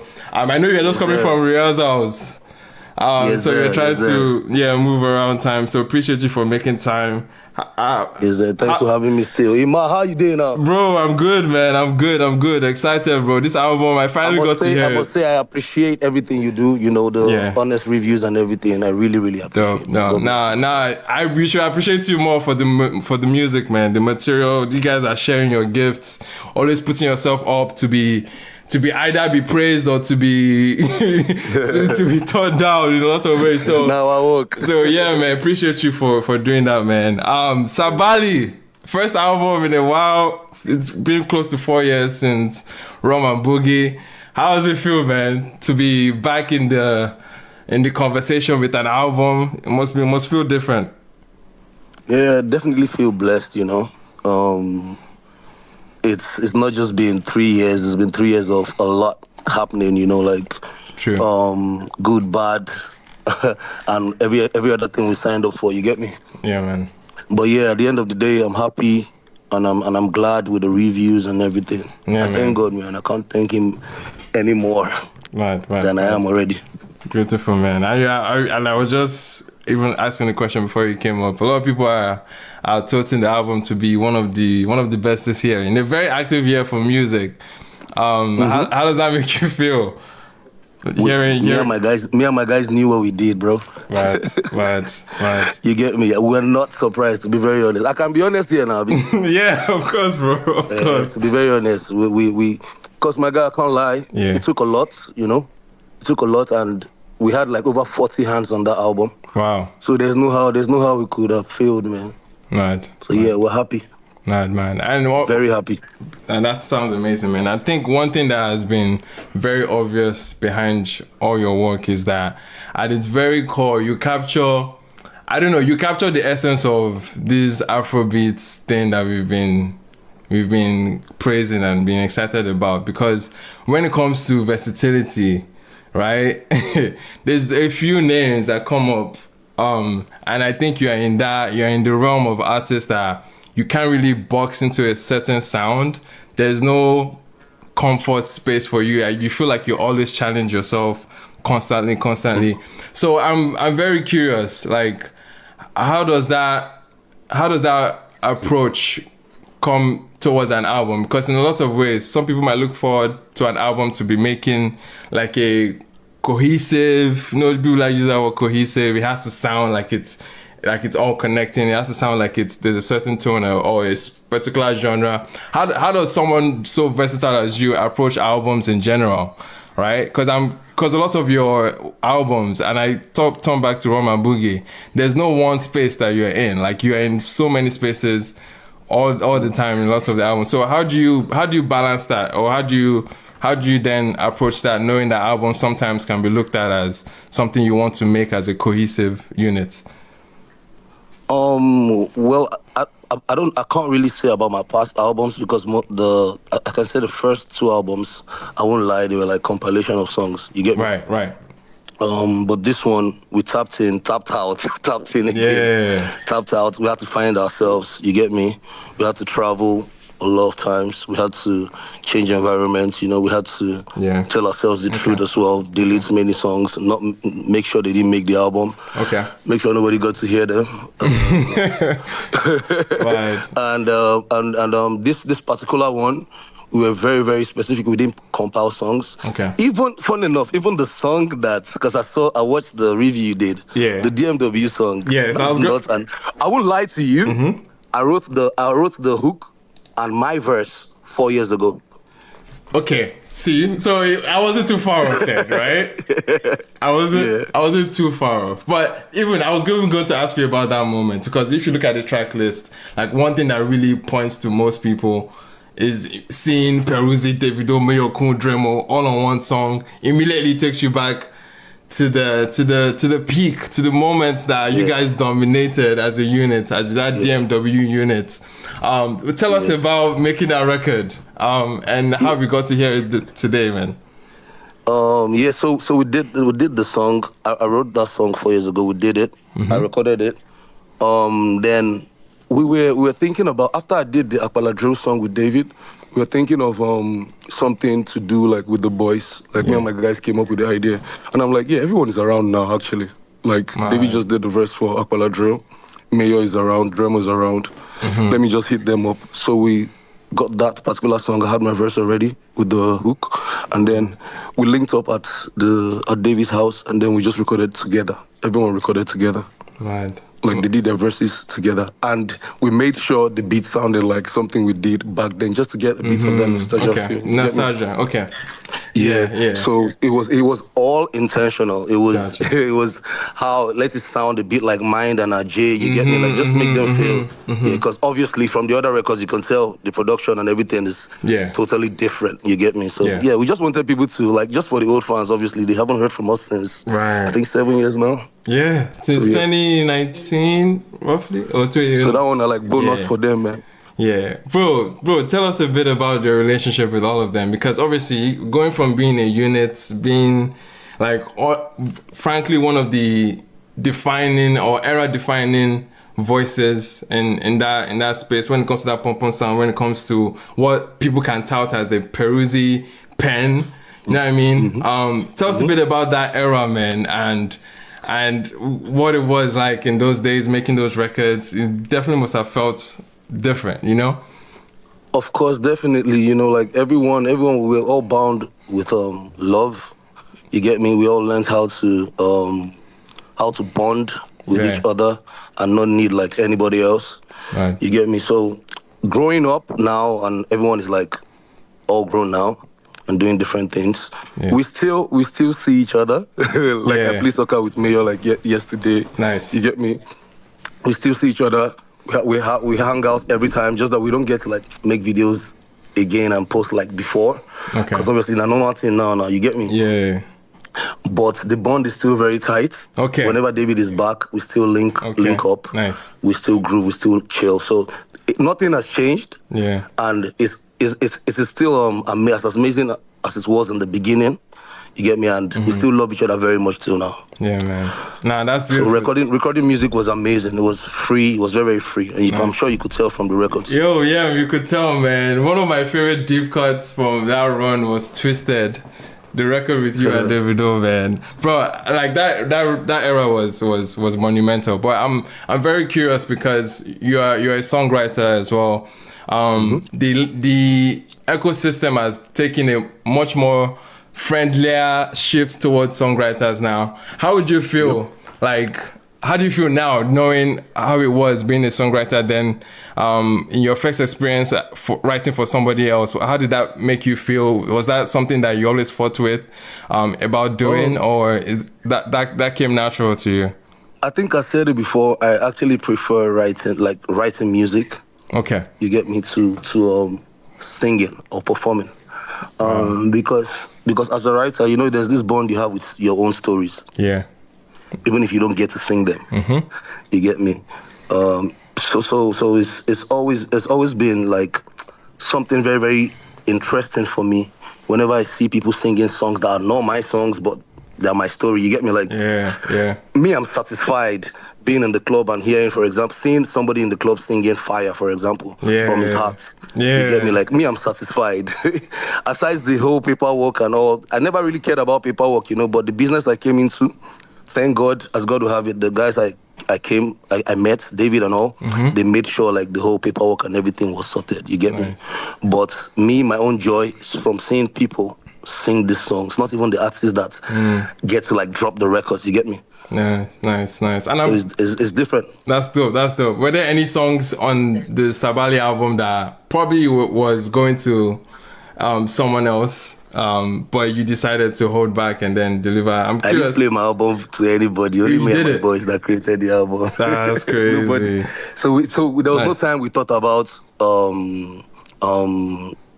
this person would fit well on this song like we used to in the past. Right. This one was all, guy, you have to do this. You have to sing everything, guy. It's you now. Like, guy, focus on yourself now, you know? And that's what we just did, basically.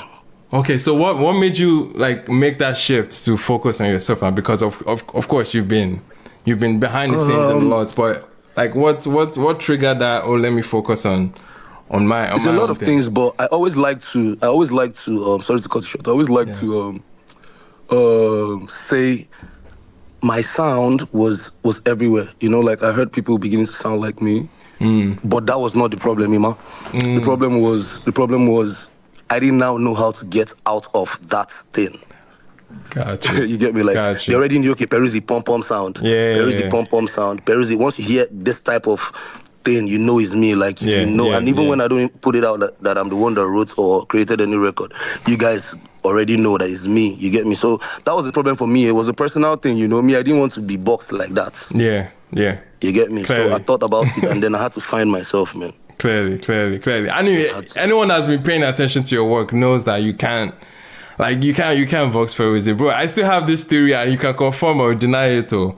That Rema and Boogie, you wanted to make an Afrobeats like timeline, like evolution. If you could make evolution of Afrobeats going from the Konto to Galala era to all the way down into the height of Amapiano adoption that we had done, it felt like your album was sequenced in that way. Was that intended? Was that like a crazy, or it's just me trying to? It was still me. It was still a part of me trying to do me, you know. Yeah. it was still a part of me trying to do me, but I don't think people really paid attention to the album. If you ask me, honestly, because I was here fighting for that album in the album of the year conversations that year. It was serious. Attention to it, the music thing would have changed. fair. Yeah, because they did the first time I came. You know? When everyone started singing started writing or arranging songs rather, how I used to arrange my songs. The industry, the music scene changed. You know, you had loads of beautiful music everywhere, bro. Yeah, for sure, man. You know, then my piano came and, bro, just scattered everything. Yeah, just scattered everything. Bro, I'm going to open the floor, man, to a lot of people, and lots of listeners. Would love to ask questions with you. But Belema, my co-host here. Belema, what's up? Welcome, Peruzzi. Welcome. Hi. It's funny because we end on that note because that was the first thing I was going to bring up. If anybody is the biggest advocate of Rema and Boogie, Manuel came here and made his end of year list. And niggas were coming for my neck that year, bro. He was shouting about Rema. Yeah, he was shouting about Rema and Boogie. And it was so funny because, like, I think in that moment, one of the things I remember saying was, half of the album is Rum, the other half is Boogie. You have mixed his drink. Yeah. You dance to one part, you drink to the other part. So it's really you drink and think. You drink and think to the other part. But welcome. With the new album, you had several features on there from, like, what were some of the ones? Because I know you mentioned that you and your guys didn't, like, open it up to this would be a great person to have here or other people listening to it. So what were some of the things that influenced the people you picked to be on the album? My childhood friends, my very, very close friends that don't lie to me. Producers that I always knew could create a certain type of sound, but I never got to work with them. For example, Major Banks. Olamide and Fino. Fire, when they had their run, I was still, I don't know where I was. I think I was in either uni or high school, end of high school, listening to his production, and I was going crazy, you know. Right. So on this album, I definitely had to hire his professionalism on like certain songs, certain records that I knew. It's only Major Banks that can touch this thing. You get me? Like, so It was what I did. Apart from my childhood friends that I knew, okay, we went to the same choir and all. For example, iRock, you know, we're in the same choir. Right. And so he was on almost all the records. So if you check one record, we had like 4 producers, 3 producers. Just like that, man. I just tapped in with people that I knew, not names, you get me? Like, but people that I knew could do certain things. And yeah, that's really cool. It was so exciting, even starting off the album, the energy that we get from like Jesse Jaggs. The intro was really, the actual album itself was beautiful. Very cinematic. The second song with Jesse Jaggs. And then you had like Caveman, you have, who else was, like the Kemwell record too. Yes, Kemwell was also on the album. And then there's the song with Timaya as well. So it was definitely like a body of work that was really beautiful to listen to. I think my other question for you was, you mentioned the whole energy of like, and you talked a little bit about you songwriting and how all of that has changed recently. In the Nigerian, at least the Afrobeat space, are there any songwriters that you see their work and you're very excited when you see their work as well? Me personally, I find it very difficult to like remember names. You know, like, but I have songs that I always wish I wrote. Like, I would listen to them like, this is too mad. Why didn't I think of this? You get me type shit like. Nice. So, but I can't really mention names now. My friends will have to help me with all those ones. But do you know the names of the songs, maybe? Yeah. I think you know, I remember Teiwa. Yeah. It was nice. It's so funny because after you, Teiwa is up there for me as well. Yeah, Johnny Drills as well. Nice. Yes, I can remember this too. Those are fire names. Yes. I'm very excited to see the places. I'm not going to ask you what next because we're still here. Let's finish this before you go what's next. But I'm gonna open the floor to everybody else to ask questions. Thank you so much. Nice, beautiful. Dante, you have your hand up. Oh no, Dari had his hand before. Sorry. Oh, okay. Oh, sorry. I just saw that. Oh, Dari, go ahead. Yeah. Oh, Peruzzi, congrats on the album. Thank you, Dari. Yeah, I have a couple of questions. I think the first one is we mentioned something about you being a writer, and I don't know if you enjoy it more than performing, because I would say like you have beautiful projects. Still remember Hard Work and all of those things. I remember listening to it, and I couldn't just get enough of that body of work. Even though you're telling us now that it was just like a compilation, I think it came out. I think it really came out well. But I'm really thinking: is there going to be like a tour, or are you more of a writing or a writer than someone that will be out there? Because I think now there are distinctions now in the space. There are people that are like majorly like touring acts. There are people that are recording acts and all of those things. So I don't know if that has really been something that has prevented you from really going out on like massive tours and all of those things, and what your plans for probably touring for this album will be, because I think you should really be pushing it out there and all of those things. So, first of all, thank you, Dari, for the question. Personally, I usually say this to my guys that until I start performing the way I would love to perform, I'll still keep saying I prefer writing to performing. Now, I'm a choir boy. I prefer to perform with a band. I don't like to mime. I do, and I have to mime. I've had to mime since I started singing. Since I met Davido, I've had to mime. But with this album, with the way we created this album, I'm sure you can tell from the production and everything, it's a live band type of album. Yeah. You understand? So we definitely want to tour with this album, and we definitely want to tour the way I want to be performing. That is with the band and with my choir. So that's what we're going to be doing. I mean, you're just coming now, from rehearsals the first step too, is right? to drop the kind of music you can do this with, and I think we've done that. Nice. So yes, nice. there's a tour. So you're just coming from rehearsals, man, right? So what? I said no. You were just coming from rehearsals, right? Yes. So it's already in the works, man. We'd love to see it. Videos and stuff of different sessions soon. Okay. In preparation for it, and then I have a showcase as well. I'll announce in a bit. So I'm sure the world will be able to tell what time we're on. You know. Nice, man. Appreciate it, Dari. But I'm bad. If you see me perform live, you enjoy me. Don't worry. No, we didn't wait. You will. It's happen. You go stop my bad. Right. Dante, what's saying? Hi, thanks. Hello, Peruzzi. What's good, Dante? I'm good. Congrats on the new project. That's like the first thing. Second thing is I have a baritone singer bias.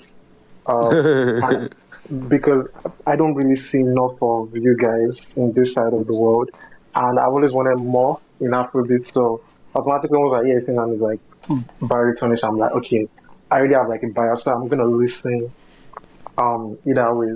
So that was the first thing. Secondly, I was also gonna ask about like the identity of the album from a sonic standpoint, but you already spoke about that, which is like the live arrangement. It feels like if you get to hear the album live, it won't be too distant from what you're hearing. From what you're hearing, yes, sir. Yeah, in yes, the digital like form. And that was the second, because as I was listening, I was like, do we have a? Because people make live albums, but do we have like an album that I may like not be like knowledgeable enough, or can't remember, or I don't know. Maybe I'm too young to know, but this is the first time I'm actually coming across this type of like Afrobeats in a sense. Like people do it, but they are not pop music acts. Does that make sense? And that was something that stood out to me. So I was gonna ask you, but since you already said it, I was like, okay, that answers my question, my second question. Now, the last one I wanted to ask is because you mentioned Tewa, which also showed that you're very tapped in. You had two features on this project, that's Female and Esoterica. I was wondering if you could take us through how you came across these guys and the process of making those projects. Because the Esoterica record was like the first one I went to. It was so good, and you were rapping and you were sitting in pockets and having like bars of poems and all. I'm like, okay, Peruzzi, like go off. And then also like the Female record is like, which was produced by him also, was also something because I wonder how you felt when you came across these guys because from a writing standpoint, they are also very dope. Yes. Thank you so much, my guy Dante. So let me start from the Camel song. I am signed to 1 RPM. That's my distro family. So there's a lady called Osage. She works with 1 RPM. And then she introduced me to Camel. And then while I was recording the album, I told him to come through. And then he came. And then we did the song. And then he left. So the second time we met, he was like, can I play you this song I just did the day I left your house? I was like, oh, okay. And then he was like, yeah, I just did it like thinking we could do it together and stuff. I'm like, okay. Because we already did the song. I mean, I didn't have time, you get me, because it was towards the end of the submission and deadline and stuff. But when I played that song, I could feel the innocence in his vocals. I could feel like it was sounding like something I hadn't heard before. Like, I had to drop the other song we did, because why not? You get me? Like, I don't lie to myself. You know what I mean? You hear that record and you just feel so good. Whether you're single, or you're in a relationship, bro, that melody is too sweet, bro. That record is so good, bro. You get me? So and his writing, he produced the song as well. Yeah. And he wrote the whole song. The only thing I wrote on that song was my verse. Mad. That was the only thing I wrote on that song. And then so shout out to Kemal. Now Esoterica. I saw a video of Esoterica on Instagram. And it was so crazy. So I had a session, because when we recorded the whole album, recorded in like different countries and different places. So we had like different noises and everything. So we decided to like record in a proper studio again. That's the whole album again in Lagos when I came back. So while I was going to the studio back and forth every day, there was this beat we had, and I had nothing on it. So I just remembered that video, and I reached out to my friend that knows the girl to bring her to the studio, and she was like, okay, fine. And then she came, bro. This girl just heard the beat and started writing. And I didn't know, I lost it. I didn't understand what was going on. I just knew I had to rap, brother. Wow. Because waiting, I won't sing again. Yes, now if you listen to that song, when you listen to the verse and the chorus and everything, just put yourself in my shoes. You won't sing. You really won't sing. Are you sure you want to sing? After everything you don't do, you get me? That's true. It just made me tap into my own moments, you get me? And I'm sure you enjoyed the rap. Yeah. It's not every time we get to for sure. I definitely did. Those, I don't know, like I don't have a favorite on the project, but those two records like really stood out. And I think one of the reasons why the Criminal record stood out on a personal like level was because the first line was "You're a demon from heaven you fall," and it plays into there's this like pickup line over the years with people saying, did it hurt when you fall from heaven? But I always had an issue with that pickup line because I'm like, so your love is cheaper, but you got me paying with my soul. Yeah, exactly. Are you crazy? So, that's the, I don't want to hype the people on my album. That's why when you ask me about people, I won't mention the people on my album because they're already on my album. Do you understand? Yeah. That's the true part. I won't mention, but let me just say this, bro. Everybody on that album, they were amazing. Yeah. On that album, bro. Facts. And a very big shout out to them because, bro, I don't think I deserved it, But yeah. No, you deserve Alhamdulillah. it. You definitely deserve it. Nice one. Appreciate it, Dante. Taj, what are you saying? Taj, are you there? Chat, I'm gonna Taj. My guy Honcho, another Honcho. Oh. I don't know what you're doing. Okay, Iman, can you hear me? Yes, sir, we can. Okay, I intentionally ask if you are hearing because I want you to hear me. So I greet everybody on the space. Oncho of Africa, I greet you especially. I greet you, Oncho. Yeah, maybe Oncho of Oshodi. One side. Baby Honcho. Baby Honcho, no. So I greet the old space though. So Oncho, I want to ask you about the track with my idolo, ATTW. Okay. How you come up bro, with that title? Crazy, bro. The record. I don't have any issue with the record, but how you come up with that title, ATTW? Like, yo, first of all, what's the Apala about? I see you guys bashing me. Okay, let me just answer you now. Thank you for asking. See, so we made the record. The record was titled Showa. You get me? Because obviously on the chorus you had Showa. But then I sent it to David, and David's like, ATTW. And bro, I don't have a problem with titles because I've seen people create records that the titles are actually crazy, you get me? So that particular song, I just let that one pass because that's my idolo too. Okay. Fair.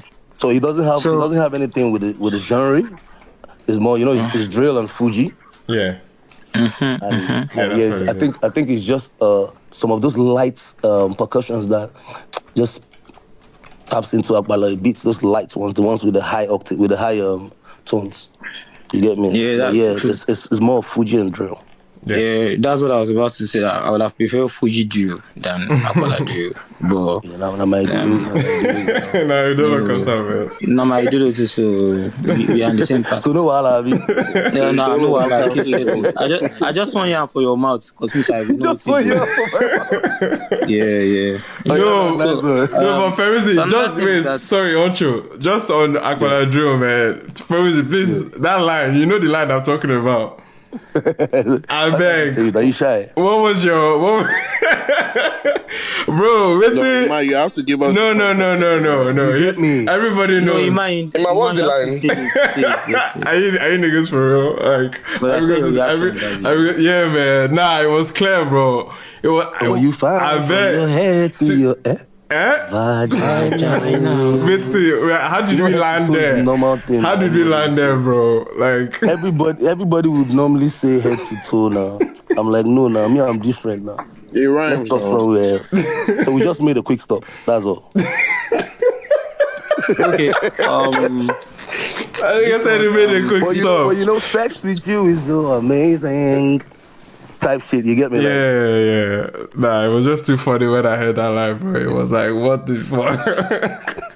Okay, Iman, you're already using out of my time. Sorry. No, Oncho. Sorry, Oncho. Because I want to take a screenshot of me and Oncho beside each other and frame it in my parlor. Oh yeah, no. When I have a parlor. So, about the album. So I've not seen people. All those people that used to use plenty of English to define an album, that they will come here to say track arrangement, cohesiveness, a lot of biased English when they want to judge album. Whereby me and some certain people, we have ears, they want to come and change our perspective about the album. So the album started with That It and ended with Holy Water. So That It, for me, it has some kind of like, you can't listen to the album. He said, time for me to do some magic, and guess it's time for me to buzz the market. So, and the second track with Jesse Jax was like, enough respect for people that have done it before me. Like the rest of you will get a blessing when you bow before me. So you cannot tell me, I'm looking for how you want to tell me the album is not cohesive, or because that's the English you guys used to use. Like I'm looking for Pixel, Genio, even Imatu, some kind of Oncho, you don't used to join our space. So there are some English that they used to use. They'll talk about I don't know, you'll have seen a lot of it in the time I understand you don't. You say more. So Oncho, my own is that I want to ask you, like, why did it take you so long to give us this Sabali? Because I've been your fan from For Your Pocket, so I want to know what it takes you so long to give us Sabali. It took you so long. I think growing up takes time, you know. You don't grow up in one day. You need to go through a lot of things, you know. And in this on this album, I wanted to sound like me, you know. I've always had people like, cause if you listen to like the first 2 tracks, I've never been in that mood on any song since I met David. Since that, and I always say since I met David, because that's when I came. That's when I really came. You get me? So, shout out to Ezege. That's Fino. Fino told me, bro, you know, so you get many things when only you fit talk, and you know the talker. And I just had to tap in, bro. I started thinking. I had to travel. I had to start thinking of who I really am. You get me? And all these things take time. I canceled Gaza, a whole Gaza album, 17 songs as well. No, sorry, 11 songs. I canceled the whole album for this. So, you know, I don't know how we I for arrive at Sabali without patience, bro. Sabali means patience, my guy. Know how we I go arrive at waiting you to hear now without it taking this long. That's what I mean. And like I said earlier, it's not compilation of songs.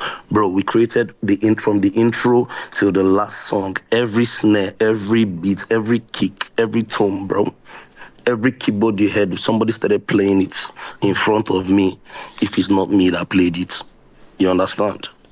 Okay. So it's 3 years, bro. And trust me, it didn't take too long, if you ask me. Okay, last question, because I don't want to take much of your time. Because if I reach your position too, I will not like people taking much of my time too. So, what is that feature that is like very hard for you to like put on together? Maybe clearing, I don't know, that featuring, like that took time, very hard for you. Can you hear me? I can hear you. Yeah, we can hear you. I want you to drop.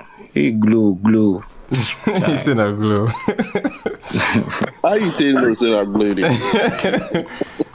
Now glow they fuck up by 1 o'clock now. Yeah, do you guys lose me or what? Yeah, we lost you, boy. You're back. Yeah, we can hear you now.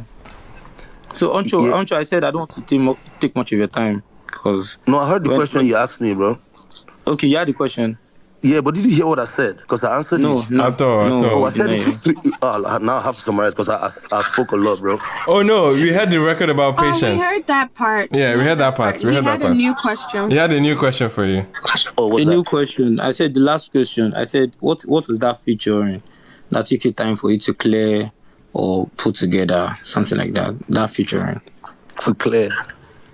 Or to get the people together to record. What was that? What is the it was the DMW record to clear. That had to be. Everybody had to clear. Everybody had different. Everybody had different. Yeah, everybody. And if I would ask you, Peruzzi, what's your favorite track on the album? I don't have. I can't lie to you. Okay, thank you. I can't lie to you. Thank you. Yeah, thank you very much. Nice. Is Taj back? Is Taj there? Chai. I'd love for Taj to open up. But Fusi, what's good? Hey, Peruzzi, man, love from Toronto, man. Really nice. How you doing now? Nice to hear from you. I'm proud of you for your amazing project. I just have a question for you. So, for this project, what do you say was the most challenging part in making this project? Because you mentioned that you had to not drop the last album, that you had to remove 17 songs. So, for this project, what would you say is like was the hardest experience, the most challenging thing that happened to you when you were making this project? Saying things I've never said before. It was difficult to record them. Man. So what was that? I recorded them and I was not sure for a long time. Yeah, like I remember you were records that didn't post make the some album clips. I said a lot. Yeah. Oh, okay. You get me? There were songs Badu told me to take off because I sounded too angry. Okay. You get me?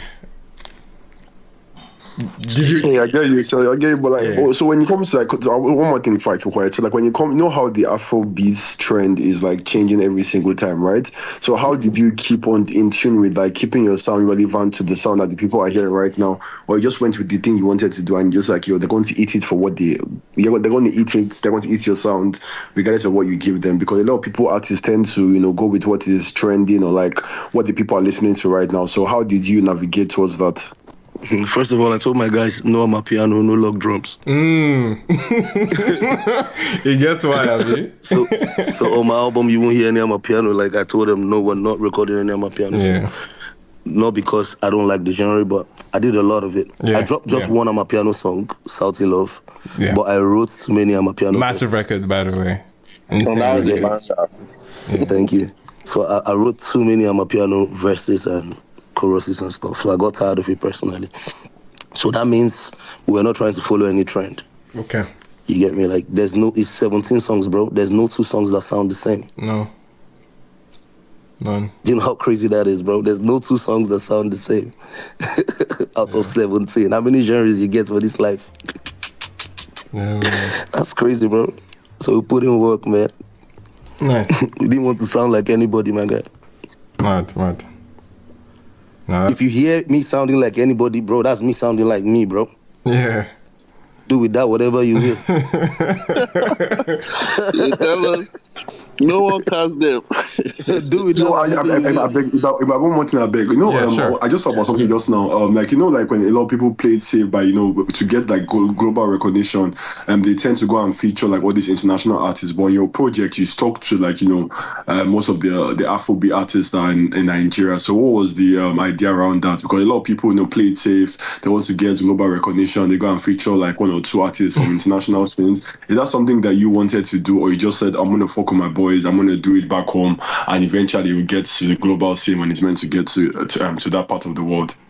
Oh, we don't really look for people, bro. Like we're not used to looking for people. I have ties with loads of these guys, obviously, but bro, it's just email and text messages, bro. There's no bond, you get me? Yeah. There's no bond. I linked Starboy Terry now, as is known, on a normal day, but you guys don't know. I'm cool with Bella, Yeah. I was still with Jerick like 2 days ago. Mad. It's just personal relationships, yeah. Yes. So when I want to think, what I mean is when I want to think, the first set of names that would come are the people that I know personally would relate and do well with these records. Right. So you won't blame me for that. Before I think of Chris Brown, I'll think of Davido, please. Yeah, but man. I can get Chris Brown, you get me? Yeah. For sure. Yeah, I love that. I love that perspective, to be honest. Ginger said he wants to ask Peruzzi a question. Yes. Sure thing. Ginger, I'm just gonna rotate the stage for some of you guys. Appreciate everyone on stage. Yeah, I can drop down. Thank you so much, Emma. Keep up the good job. I really appreciate it. I love you. Take it easy. Love, bro. Appreciate it. I think yeah. Thanks, man. Ginger, are you here with us? Yeah. I'm here. What's up? Yeah, I'm good. Peruzzi, what's good, brother? Ginger, what's going on, bro? Good. First of all, shout out Sabali, man. Like I said, when I first had the snippet you put out, I tweeted it to you. I was like, you start beat that. And the first time I saw you perform live was at Star Radler's event at Muriel Park. I don't know if you can remember. Was I Star Radler? You weren't miming, bro. That's why I came up. Okay. Because you said you did mime. This one you went with a live band. Okay. It was Star Radler, and you killed. Super Savage was on the bill of that show, and you killed it as in even more than they tell you facts. Alhamdulillah. I was there. Like another thing that people don't know that you could do is that your freestyle on stage, like the things you could do on stage, like you're like Two-Face on stage. Like when you do stuff with, like when you do stuff on stage, it's crazy. Into the album, I love you. The record with Kemuel, I think is absolutely so insane. you don't love I don't him? know. Martin. So yeah, I love that record. I saw that you linked. Are you with Osagi or something? Because I said I was going to ask that. Yeah, because I saw 1 RPM. So yeah, that's really dope. And then you said your friend that is the producer that I've been hearing from track 1 to like almost every track. Yes, I'm a Ayra, yeah, because Cooking Pot is crazy. I love that record. I love Cooking Pot. Insanely, like insane delivery and all. And honestly, I feel that you should embrace performing more. I know you said you love what's it called, songwriting more, but I feel like you feel it always performing more because you did that to me. The impression you created, I even said it to your manager. What's that guy's name? Case something. Kolo, yes. I told him backstage. I told him I was like, bro, this nigga is insane. Like I told him. Thank you so much. Before Dotun took over from you guys. So yeah, shout out, man. Like this is brilliant. It's one, as Ima was saying, is one of the best albums that I've listened to this year. Honestly.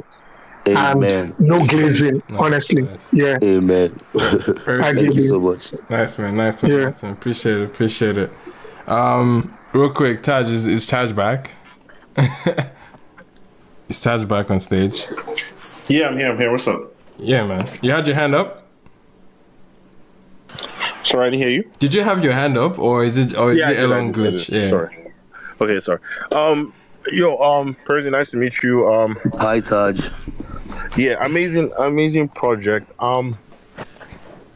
Jesus, I guess I'll just speak on one thing. I'll speak on I think in terms of curation of music, there's some people that I just put on certain levels, and when I hear that name, I know that someone came here for serious business. One person was Major Banks.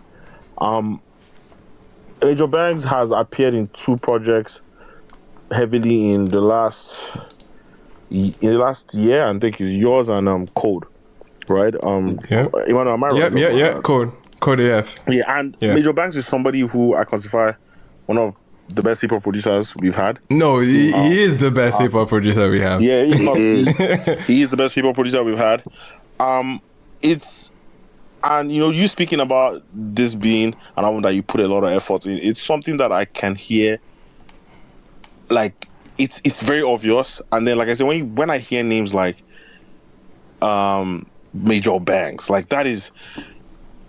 I wanted you to speak towards the production of, like, not you as an artist, but things that happen around, aside from Peruzzi the artist, Peruzzi the writer, every other thing that came to formulate this project, like the producers, your A&R, even just people that listened and gave you advice, right? It felt like they took it as serious as you. And like I said, just some of the names you brought in here, like Major Banks. I don't think you've ever worked with Major Banks before. I don't think so, but it's just pulling people like that. You go and you also being like someone that has been a student of the game, and you picking out a Major Banks. Like I said, you could have gone for every other flashy producer that's out there right now. Yeah, but you source out the professionalism of someone like a Major Banks, right? I would say what exactly took you that route? Was there something you heard? What is like your favorite Major Banks production that made you go that route with him, basically? First of all, if I was to mention my favorite Major Banks production, it would be like 10 different records. But why did I go that route? Bro, I was looking for something serious, I wasn't looking for names. That's why I said, forget the name Major Banks. You get me? Like the person now is the demon. You understand? Yeah. Like, forget that name you're hearing. Me, I wasn't looking for that name. I was looking for the guy. Right. The guy that came up with everything that now, before you now thought of that name, you get me? The guy, the very guy. And that was who I found, it wasn't easy to know he was the one I was looking for because of his track records. Like, bro, I said the Olamide and Fino era. I don't know if you heard Two when Kings, I was talking yeah. about it. Yeah, what Major Banks did. Killed it, man. Down to everybody else. It was him now doing all the heavy hip hop beats at the time. Yeah. Other people were doing hip hop beats now, but his own was when you hear Major Banks beats, you know it's Major Banks now. The heaviness. So what I would just say because I can tell how you respect him so much. I would just say whatever reason that made you respect him or makes you respect him so much. Now the same thing with me I see. You get me? Real. That same thing with me I find good here. For sure. You feel me? Yeah, and I guess just lastly, I wanted to speak towards you as a writer. I definitely place you as one of our. I don't say one of very loosely. I say it's very specific. I think you are one of the greatest writers we've had in this space, especially because one thing people fail to understand is that people feel like writing pop music sometimes is one of the easiest things to do, right? They see it as telling the stories of the everyday man or something that's relatable to hundreds of millions of Nigeria. They think it's something that is very easy. And I think there's a certain art to the way you deliver it, right? I mean, the height of it is records like Amaka, right? Which went on to even now mainstream success, right? Majesty, which went on to mainstream success, right? And then we're now at a time where, I don't know if you've spoken about this on the space or I missed it, but if I'm not wrong, you wrote the Groovy verse. I was part of the song. You saw my name there now. I'm not even sure. So here's the thing about that, right? The first time I ever heard now you're looking for the part I wrote. because I just feel like there's a style to your writing, right? And obviously I draw it very closely to Baba, right? Who for me is the greatest songwriter we've ever had. I wanted to say, what makes you? My question more so was like I said, there's a way we see songwriting, and people see it as this easy thing that is done because you're making pop music, but there's a way you approach it, and I think there's a should I say seriousness to the way you approach even the professionalism. Yes, like there's like people might hear something very casual and say, "Yo, this." Sounds like whatever, like, but then there's the way you write, right? And it's like, it feels like it's for everybody and it's something that everybody will have thought about. But I always still feel like, no, this is specific to there's a certain DNA to this, and there's there's Tubaba, who I really just place there together, right? And I would say like, apart from like the Nigerian aspect of like Nigerian people like Tubaba who inspired the writer, is there any foreigners who you look towards? Or maybe hip hop artist that inspires you as a writer, basically, maybe from back in the days when you were younger, or stuff like that. Definitely. As far as the Nigerians, I listen to a lot of Drake, Chance the Rapper, Adele, Frank Ocean, Ed Sheeran, and when I was in uni, I was part of a band that used to perform like old school songs from Louis Armstrong too. You get me? So, bro, I tapped in. I really, really tapped in. And like I said, even before uni, I was a choir boy. You get me? But I listen to most of these guys I mentioned now and some other rappers. But then there's something about how I write, and it's just in the way I deliver the message. You get me? I like to write how I yarn on a normal day, like what I would say on a normal day, you get me? Sometimes it might sound extreme, but that one is allowed in music too, you get me? But I always like to make it very simple. That's why when I see people say things like pen game, it's not about English, brother. You come to English, brother, you can't even speak English like me, brother. Yes, if it was English, bro, you can't even speak it like me, my guy. But that's not how I would love to deliver my story. It's not your story now. Yeah. But if you check it now, even the guys speaking the English, they're still trying so hard to sound that way. But me, I just write it how I am and make it very simple so that, brother, the easiest it can be, that's what I'll go for. Absolutely. Nice. That's just the secret. That's just my own. The easiest it can be. There are many words you use. There are many, like I am looking for a sister. Bro, I could have said something, I could have written something else instead of sister. First of all, it's not your sister we're talking about now, it's your lover now. Choma, my lover, Abi. Yeah. But I used sister instead because this is this sister. How far this sister? And I'm my own thing now. How me I won't talk on.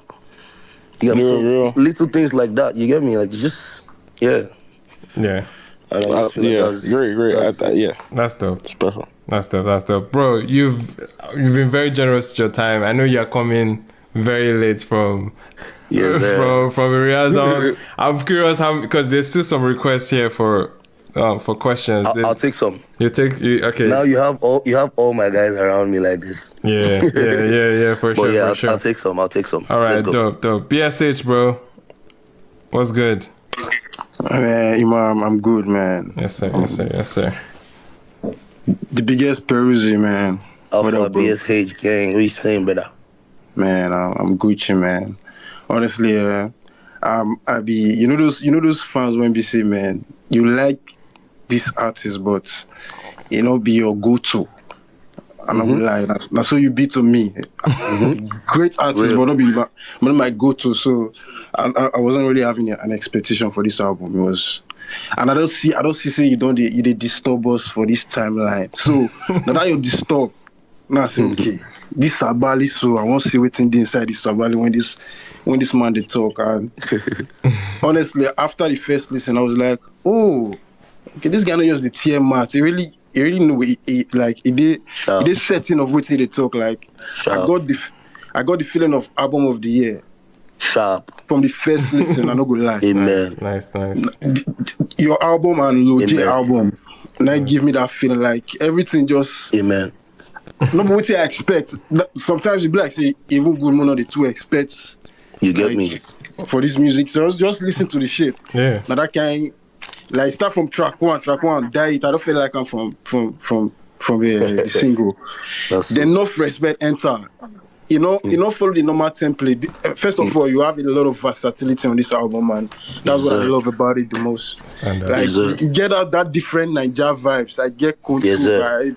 I get everything. Niger hip hop vibe.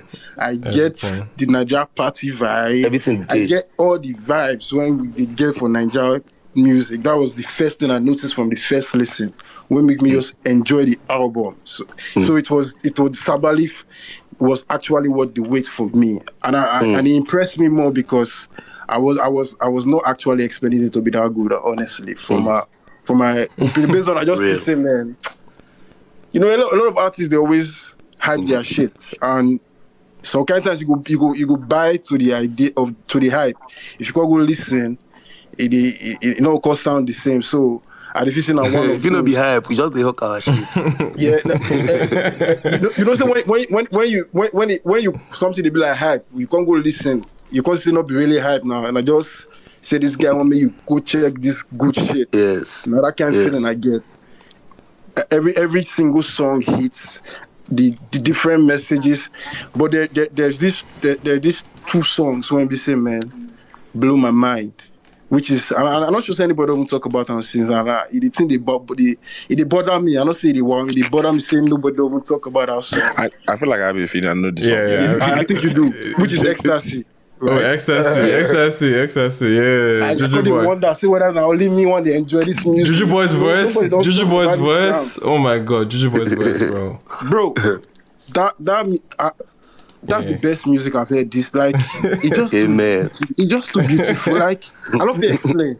The first one you feature, that guy Juju, that guy not Juju. Juju boy. Juju boy. Let me tell him anywhere you meet him. So I say crazy, man. Tell him that he should come back. Yeah, bro. You see that song? Yeah, that song is too beautiful, man. Like I love like that. Now those kind of songs that you go listen to, and now those kind of songs they help you cure stress, no doubt. Like it's that good. Like you just they feel good. Like I don't feel explain now. Nice, That's how I felt when I heard that song. It was different. I replay them when I heard that particular song. I replay like 2 times, maybe 3 times before I move on because it was it's just different. Like I don't feel explain now. And that Kwabena, I couldn't wait my hear somebody sing, but it could be like say now he make the beat. Yes, in there on the production. Yeah, now only Juju boys sing. Yeah. Ah man, that music switch. I'm not gonna lie. So this song is going to be on my album and Juju Boy's album. Oh yeah. Yeah. Okay. So Juju Boy wrote the song. Nice. The song is that good. Juju Boy has an album. I think that's interesting. Yeah, it's coming. You guys have. I think that's the biggest thing that revealed. You're going to be. Let me just tell you, you're going to be lost. Okay. See, you wonder who is singing on every record, bro. I'm ready. Bro. Man, no, he's a sick talent that has been in hibernation for a while. But I see people saying he sounds like Weez on this record, bro. Yeah, you could. Wait till you hear the next one. You say it's one day. Wait till Juju, bro. Yeah. Man, that guy. And his writing is crazy, by the way. Bro, there's no lapses with the voice, the delivery, the way the smoothest voice. Yeah, you can tell. You can tell, man. That's the smoothest voice. That's dope. That's the shit. They rap on top that esoterica song. Ginger, I don't see the Sorry, Ginger. Yeah. I like the nigga. Thank you, Ginger. Thank you for being another song. Real quick, BSH, we have some speakers. We're sick of time, bro. Let's, because I have two more speakers. Just if you can start to round up for us, I beg. Yeah. Thank you, bro. Another song that really piqued my attention was the song with Esoteric, Time of My Life. Esoterica, yeah. Yeah, Esoterica, man. That's the second best song of the album for me because I love lyrical shit. I'm a rapper personally, so your bars for that song really it made me want to ask if you be a rapper or you wish to be a rapper. Because the bars, you don't say get some kind of bars when you go, this cannot be normal singer. You because the bars na bars like. Now rapper bars. but no actual punchline on that song. If you check it. But I get what you're saying, that and that's what I was saying earlier. Yeah, I was talking about it. Now waiting that they talk about and how I did talk them. There's no punchlines on that song. There's no the best there's no wordplay. You get me? Like there's no wordplay, bro. The whole rhyme, the first and second verse, everything was the same rhyme, if you notice. Yes. And that's very, very rapper, they do that kind of thing. And that's very, very difficult. Yeah. But then, it's still it's what I was saying and how I was saying it, you get me? I'm sure you felt like I was not lying. You understand? That was the first song I was like, wow, Peruzzi is this guy a rapper? Because the rhymes came and the lyricism. He follow what the girl do for the hooks, and I like the one rhyme scheme and the delivery, the same. You get this same delivery when you do for the 2 verses, or not different verses, but you get the way to deliver the 2 when they connect up, and I like them. So I won't really know I don't want to know the shout out to Paper Corleone. He helped him with the verses as well. That's mine. Of course. Paper Corleone. That's dope. My brother, is my blood. That's dope. Shout out to him. You say I know what to tell you. Because I hear raps, so I know him. Paper Corleone, man. So I want to know the inspiration behind that song. Is it real life inspiration? Because Esoterica came with the theme. Okay. Because she started writing. It was just the beats. Yeah. We created the beats, you get me? So it was just the beats we had. So Esoterica started writing. So she created, obviously, the theme. And then I just tapped into the theme, brother. And then I just wrote to the theme. Nice. Appreciate it, BSH, man. Real quick, Sam J, are you with us? Yeah. Good evening, everyone. Good evening. What's good, Sam J? Yeah, I'm good. Aren't you? I'm a diehard fan. Child. Yes, sir. Love my brother. From Majesty. Yes, sir. Aside from Majesty. Yes, sir. Yeah. Love Majesty. So, thank you, boss. So, if you see my name, you see that there's a leaf in front, I know you're supposed to know what that leaf stands for. So, my main concern is cooking pots. No, that's jam. I nearly, not even nearly, I'm disturbing my neighbors with cooking pots. Yeah. Like, I'm always playing it back to back. You know, this Jerick verse, your verse, amazing delivery. Thank the you so entrance, much. intro. Yeah, so I've checked all around Twitter. You know, you don't the answer everybody. They write within some of those your songs mean. You've not spoken about cooking pots. So I want to know what was the inspiration behind cooking pots, you know, why was it that sweet? Why was the flow amazing? So yeah, I just want to know what happened. What that's He said that why was it that sweet? Anyways, thanks for the question. So cooking pots, like first of all, the whole album is like a diary. It's titled, the album is titled Sabali, but it's the diary of the El Shisho GUAPO. And so it's basically my diary. So it's what at different times in space of 3 years, how I was feeling, what the conversations I was having with myself, what I was going through, and things I felt could happen to me. You get me? So cooking pots was just basically me just wondering why I was always being called, you know? Why I was always the go-to guy for certain things, you know? And I just decided to put it in the music. It was just my curiosity, like, why you be saying at me? Why you be saying that? Because, I haven't dropped songs for like 3 years, bro. And you talk pen game and you're mentioning my name. Did I ask you to do that? I didn't ask you. So, like, it was just me wondering why, and then it was just in my diary, and then we turned it to a song. Nice. Yes, shout out to Jerick as well. I just called Jerick to deliver a verse. Yeah, please help me and greet him on my behalf. Now. He said help me and greet him. Don't kill. Yeah, because Jerick, he really killed the verse and everything. So, yeah, Cooking Pot is my favorite too. That's my best. Yeah, shout out to you, man. I love the record as well, so much. Mad. All right, Honcho, thank you. Yeah, thank you again. Appreciate it, man. That was dope. We have our last speaker just before we let Peruzzi go, man, because I know it's been a long night. Miracle Boy. Yeah, thank you. Good day, everyone. Good day. Good day, Miracle Boy. Oncho, big respect. Yes, sir. First of all, congratulations on the project. I really love it. Now, as I talk, say I really love it. Say I never listened to all the songs. One thing about maybe say they're supposed to cut your leg. No verse, Baba, no verse. You get what I want to talk. One thing about we say, me I like we say if I don't know you, me I know I know what I should be expecting. When Peruzzi drops a project, like say forget that music you will listen to. See, I don't know if you grab where me and you come from. Sure about that? Yeah, for real. That's how me I see you now. You know be like our common artist. I be artist myself, and I know how me I listen to your songs. So now how it be. So like this, now only die it. I just the chop first like this. I don't chop. Okay, you know that they're supposed to cut your leg. They're supposed to cut your leg and your leg and your hand and your back. No, I don't feel like now. And your mouth. You get why? And your eye. No. Wait. Are you saying it's only die? It did for now, Abi, but you get why? Okay. Where are we going? You get why actually?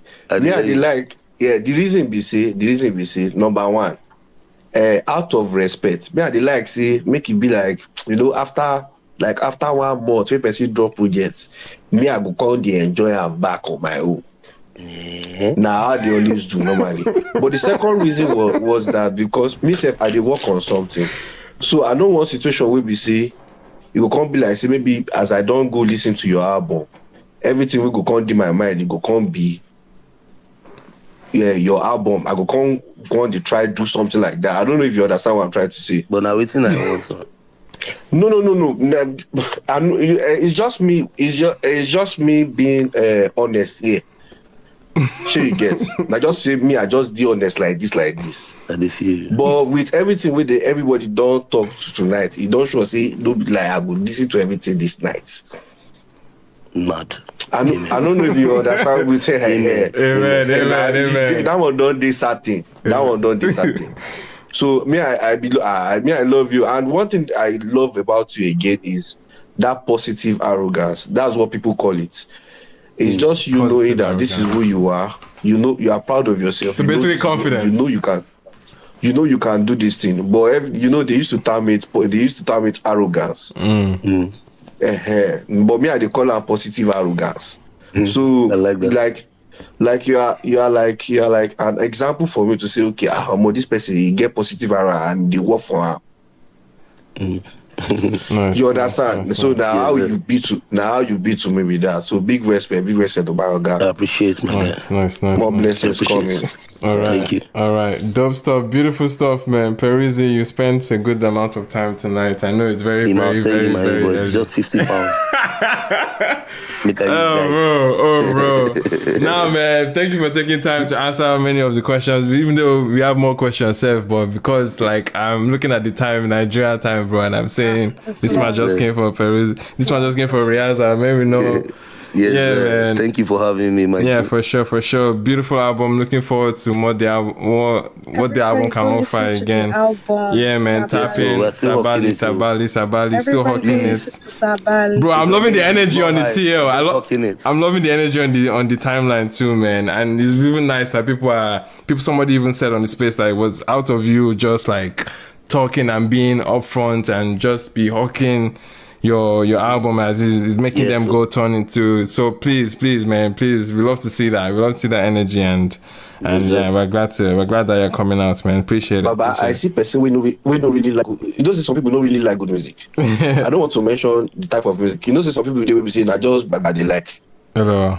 Anyway, man. I see person who like that. So we say he posts the hysteria behind the Latin Billboard having a session about Afrobeats. I think there was. Thank you very much. Yeah, bottom line, these people are just. I mean, for a lot of context. Yes, they're giving us credit exactly. That's the actual thing. The thing is obviously making connections to how Afrobeats has influenced their space heavily in the last couple years, and there's clear results of that. We've seen Mr. Easy step his foot in there. We've seen we've seen Daramola, a very It was funny because after that tweet, I responded to that tweet, and it was funny because Daramola he responded to me, and right after that tweet went out, because the entire point of that weekend was that it was Latin Grammys weekend. Yes, it was Latin Grammys weekend. He got like 2 or 3 plaques or something like that, and I was like, I think the reason why I say everybody will be fine is I was having the conversation where I said, like, yes, for a long time we've talked about how much impact hip-hop has played on Afrobeats. We talk about it. You don't tell us, you don't see us doing Afrobeats history and telling Jay-Z to pop up and tell us about how he influenced the people. Like, everybody will be fine, genuinely speaking. I think everybody will be fine. I think this is one of those ones that everybody will be all right. Yeah, it was just funny reading how people took that. I guess maybe people don't know too much about the Latin world enough. Maybe it's because people don't know enough about the Latin world, what's been going on, and how the cross there's been a lot of interaction with the Afrobeat space, man. Not just from producers and writers, but it's like you hear it in there. You hear it very, very in the culture of it, and they all have African heritage as well. So like there's that aspect of the Afro-Latina space adapting or adopting some of what's even in their DNA, basically. And it's like it's all that. It's all highlighting what it has done to their space and how it has helped and evoked a lot more global look for it in the last couple of years. There's a few names of artists that were on that panel that their albums strictly like Afrobeats production, top bottom, right? And they're basically coming here to highlight it. So I don't think it was a case of, oh, this is what happens when nobody is. And some people try to make it a case of, oh, this is what happens when nobody is claiming Afrobeats. I get that in itself is an issue that we can banter about, and we can condemn all that I'm not Afrobeats like narrative that used to happen. But this was not the case where we needed to be dragging it to make it look like a case where no one's giving us credit, or people are hijacking or taking something away from us. Bro, they didn't need to have Afrobeats people in there to pay homage to that sound and to that genre. We literally had some of the biggest commentators in Afrobeats as well, like Loose Talk, giving homage and giving connection to the hip-hop roots that are tied in Afrobeats as well. So it's like, it's not a bad thing to have these discussions. I don't think it's a case where it has to be it's end of the world type of hysteria that was given to it, man. But anyway, man. But we don't know the content of the discussion if they were still giving props to Afrobeats now. You can read the article. You can read the article about it, bro. People read the article about it? I think the reason why that sentiment was held because the person that posted it, I'm not calling names, left it open-ended. Yeah, and kind of, So everybody went straight, which is fine. Everybody went for their gatekeeper mentality. Yeah. Again, it's fine. So it's because it was open-ended, but like if you took a second to go and, okay, what exactly is going on here? You're going to read it. Yeah. And you get like what they are talking about. Like, as somebody who is, I don't know if I have a bias, that listens to it. Yeah, you do. Yeah. Like, I sent you like a whole speed record. That is my Latin pop plug. Exactly. So there. Oh, okay. Shout out to Dante. Then like there's Bill who works with like London. Yeah. Even in the Latin X community, like they see Bill as like there are the boy too is working. There are the boy too is working with a bunch of Latino artists. Yeah, they do. So he worked with Bad Bunny. The guy that produced Joe Boy's Beginning. He's working with Bad Bunny as well. So it's a ton like of them issues because even the reggaeton is like from Jamaica. I traveled through maybe Colombia, it's like Puerto Rico and all this. So they understand and they discuss, like their execs and their platforms, they discuss the history of certain things. It's only like the regional Mexican music I can say is rooted in Mexico per se. So that's like the Peso Pumas, the what's this guy's name? Anyway, I forgot. But there's like a bunch of Junior H, like a bunch of those guys. So I didn't really have a problem with it, but I just like people went to go and research like what's actually happening here. They'll see that we are but then again this is what's gonna guys, there's literally like hip hop artists that have made in Lagos bounce. Made in Lagos production, and you're not hearing anything about this is Afrobeats. No, it's because Afrobeats kind of became a pop genre. Yeah, it became global. And this even Leon Thomas was talking about how there was like a funny moment between, I don't know if it was funny, between him and his boss on Tyla side. I was like, oh, okay. He saw Tyla side be like an exec for once, and he cut himself because it was like telling Leon Thomas that, oh, you might want to check out this Afrobeat stuff because, pop music is music that is meant to make money, like commercialized music. So if this sound, it's kind of like when country started infusing a lot of hip hop hi-hats and stuff. Mariana Grande dropped the album, hip hop hi-hats and kicks and all this thing. So that was I don't know if it's meant to happen, but it's bound to happen. Yeah, it's bound to happen. Like those things are bound to happen. It's how genres interact with each other across the world. Davido announced a Nigerian tour, 5 tour, Akwa Ibom, Adamawa, Enugu, Ibadan, and Lagos. Can we call this the Lona effect? Is it fair to call? I'm kidding. But I think Lona has definitely been a part of, like, in terms of artists, like, having focused tour for Nigeria. We've always wanted it to evolve or scale up to bigger artists like Davido. So shout out to Davido for, even though it's a smaller like span of places. Can I give a controversial take? Yes, Paloma. And this is not anything against Lona, because I know the people that were on that tour. I know the work and the effort they put into putting that tour together, and I think Lona did a fabulous job on it. But one thing that bothers me, and this might just be a me problem, is that I find that whenever one person does something and they happen to do it very well, they suddenly get credited for why other people might do that. And I think the reason why I say it is that when you say the Lona effect, I'm like, I mean, if Davido was to, like, if Davido wanted to do the Lona effect, it would be serious. Yeah. Yeah, they're like, so I think it's interesting. I'm curious. I think the bigger question for me with the Davido thing is why the cities he picked. Mm-hmm. Like the cities he picked were very specific. Like Akwa Ibom is, I'm trying to get my geography right. It's in the south. It's in the south. Well, south. Okay, south. South. I was thinking south, but like south. Akwa Ibom is not south. Here's the problem. South. So here's the thing. Akwa Ibom is south, but if you're in the south, is in the southeast, right? So in typical situations like that, you find people would pick like a Port Harcourt, for example. Right.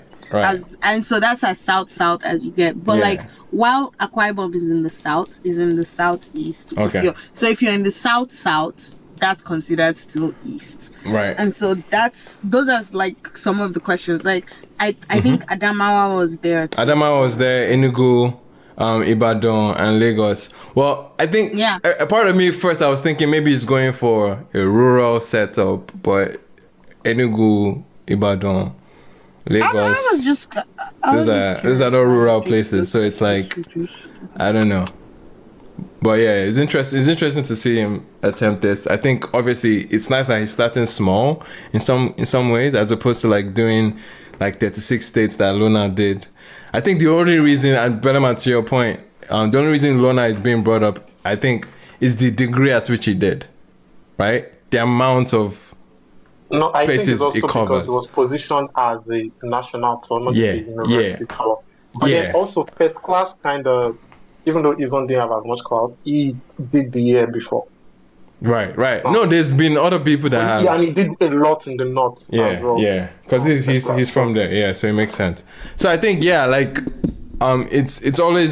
a net positive at the end of the day, to see an artist of the caliber of Davido, and if there's anyone in the big three to do this or to attempt this in the first stance, like it had to be him. So I think it's a net positive to see him attempt this, and obviously maybe people at his tier of stardom would observe and look logistically how possible is this, how feasible is this. I'm sure there will be a lot more to learn from, even though the Lona case doesn't it feel like a sacrifice to you? It does, of course. It has to be. Bro, that's why when we've been talking about the things that will help Nigerian music and the ecosystem, bro, sacrifices have to be made. Like things have to be shared. Like people have to make sacrifices to actually see progress, right? So it's like we will see it to be a learning experience for everybody. It's really a learning experience for people at his level to be able to look, okay, what can a tour at this scale look like? So I mean, in recent time, obviously with a lot of issues that are on ground in Nigeria, the insecurity and logistics, or our idea of not even having a populace that could spend X amount of money to buy tickets. So it's like all these things are going to be factors that you observe with the Davido show. You'll be like, okay, what was the price he set? Where were the locations? Where were the venues? Right? And at what length? Or like just learning things. And I think that's what it stands to be, as an opportunity for the professionals in that space, right, to really, really observe and pick up from. And shout out to whoever is behind it in terms of production and logistics. More power to them. I don't know if maybe they'll be working in hand with the Lona folks, or I don't know if they're going to tap into them, but I think it would be positive to tap in with people that made it possible for Lona, and maybe learn one or two from them, and obviously upscale it in a lot of ways. So it'll be interesting regardless, man. It'll be interesting regardless. All right, do we have anything else before we call it a night? Moral of the day? We got upcoming music. Oh, we got okay. Just shout out upcoming music before we wrap up. Yeah, upcoming music. Upcoming music. CK Marvel drop snippet. Camp we're doing. Yeah, show them camp. show them camp. It's the social distance crew, right? This social distance crew, man, it's killing me. Is rollout going to be them doing like recreating famous memes? I don't know. No, but it's actually a Budge record. No, first single. Isn't it a Budge record? Oh, it's a show them. Oh, okay. I saw the cover art. It's the first. But Budge is on it. I saw the cover art. I thought it was a Budge record. No. So the cover art is actually an animation or whatever illustration of the actual of the Jamaican meme, actors, of Jamaican. But how they wrote the artist names? Did they write Budge first? Sorry, I was thinking maybe because I saw Budge's name on the left. Yeah, Budge's name is on there because he's in the song. I know, but I thought it was it. Anyway, never mind. It's just a graphics. You thought it was a Budge song? It's just from how the poster was, how the poster of the cover. But anyway, I digress. Move on. Oh, so Show Them Camp is in the middle. Budge and Joey B are on the side. Gotcha. It's the first single of the album. Nice.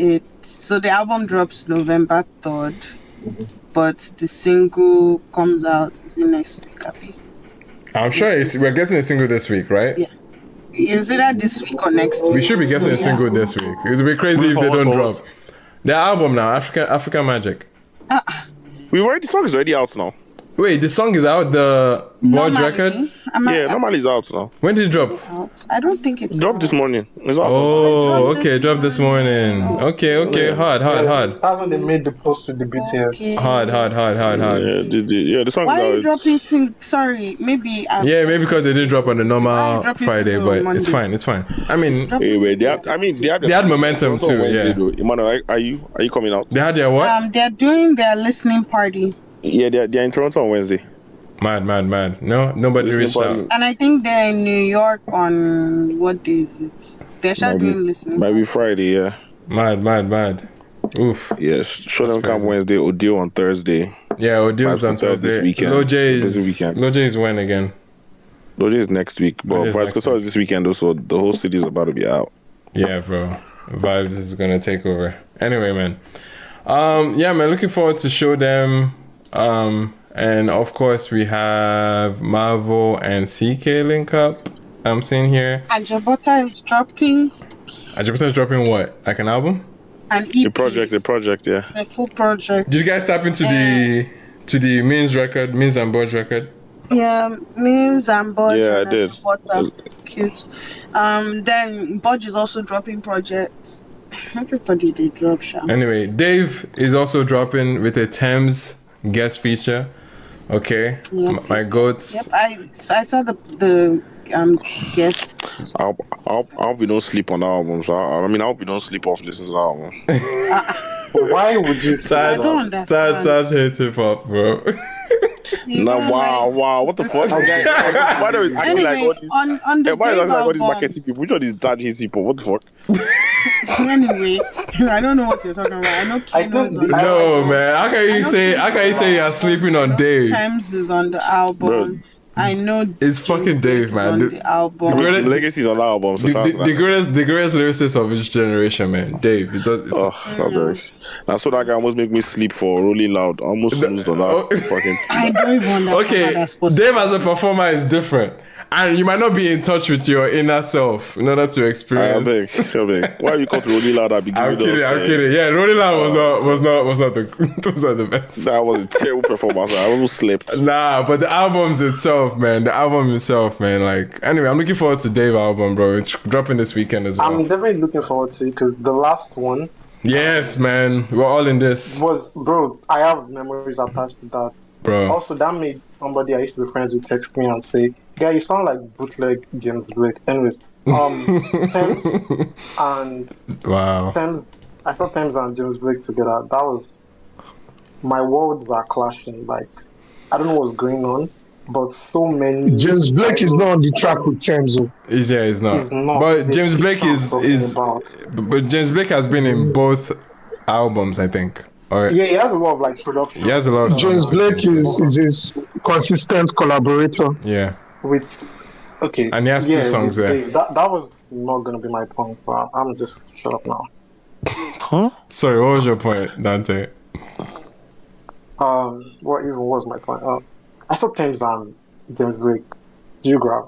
Like, that was a big deal for me. That was what I was trying to establish. Right, but they're not on the song together. He's not saying they're on the same song. Yeah. He's saying they're on the project. Gotcha. And so he knew he would like the project. Gotcha. Thank you very much. Nah, Jim Legacy, me, I want to for that album. It's Jim Legacy for sure. The guy's good. Yeah, Jim Legacy is. Yeah. Anyway, New Shower as well. Yeah, New Shower is dropping soon. She dropped a single this past weekend. Let's say. I didn't see your review for that. Let's say it was fire, man. Yeah, it's on Patreon. But yeah, man. Looking forward to more music from Shower, of course. And who else are we looking forward to? If you're in Toronto, come for the show on the 26th. Yeah, man. We're there. Shower Live on the 26th. I'm there. It's gonna be crazy. I'm there like swimwear. You know, we're here. Look out for Why. Look out for Dead Inside. Those are my jams. Mad. But yeah. All right, man. On that note, we're closing out with Belema. What's our moral of the day? The moral of the day is, if you like, don't hawk yourself. Hawk yourself very well. So actually, I have two moral of the day. So the first one is make sure you hawk yourself. Mm-hmm. And then the second one is that go gym, but make sure you don't tear your ACL. Wow. And I just add please, that Tyla nigga is shit. Okay. All right, man. Appreciate everybody, man. It's not moral. Anyway, everybody attacking each other's face. I don't die. Tensky is trash. I don't die. Now because I like this thing, Lorilla Odi. On that note, moral of today's Whenever say shut up. Make sure you help yourself. Yo. Go gym. Yo, when last did we use the mute button, man? That's funny. Anyway, man, appreciate you guys, man. We'll tap in next week by God's grace. We out. Shout out to everybody, man. Peace.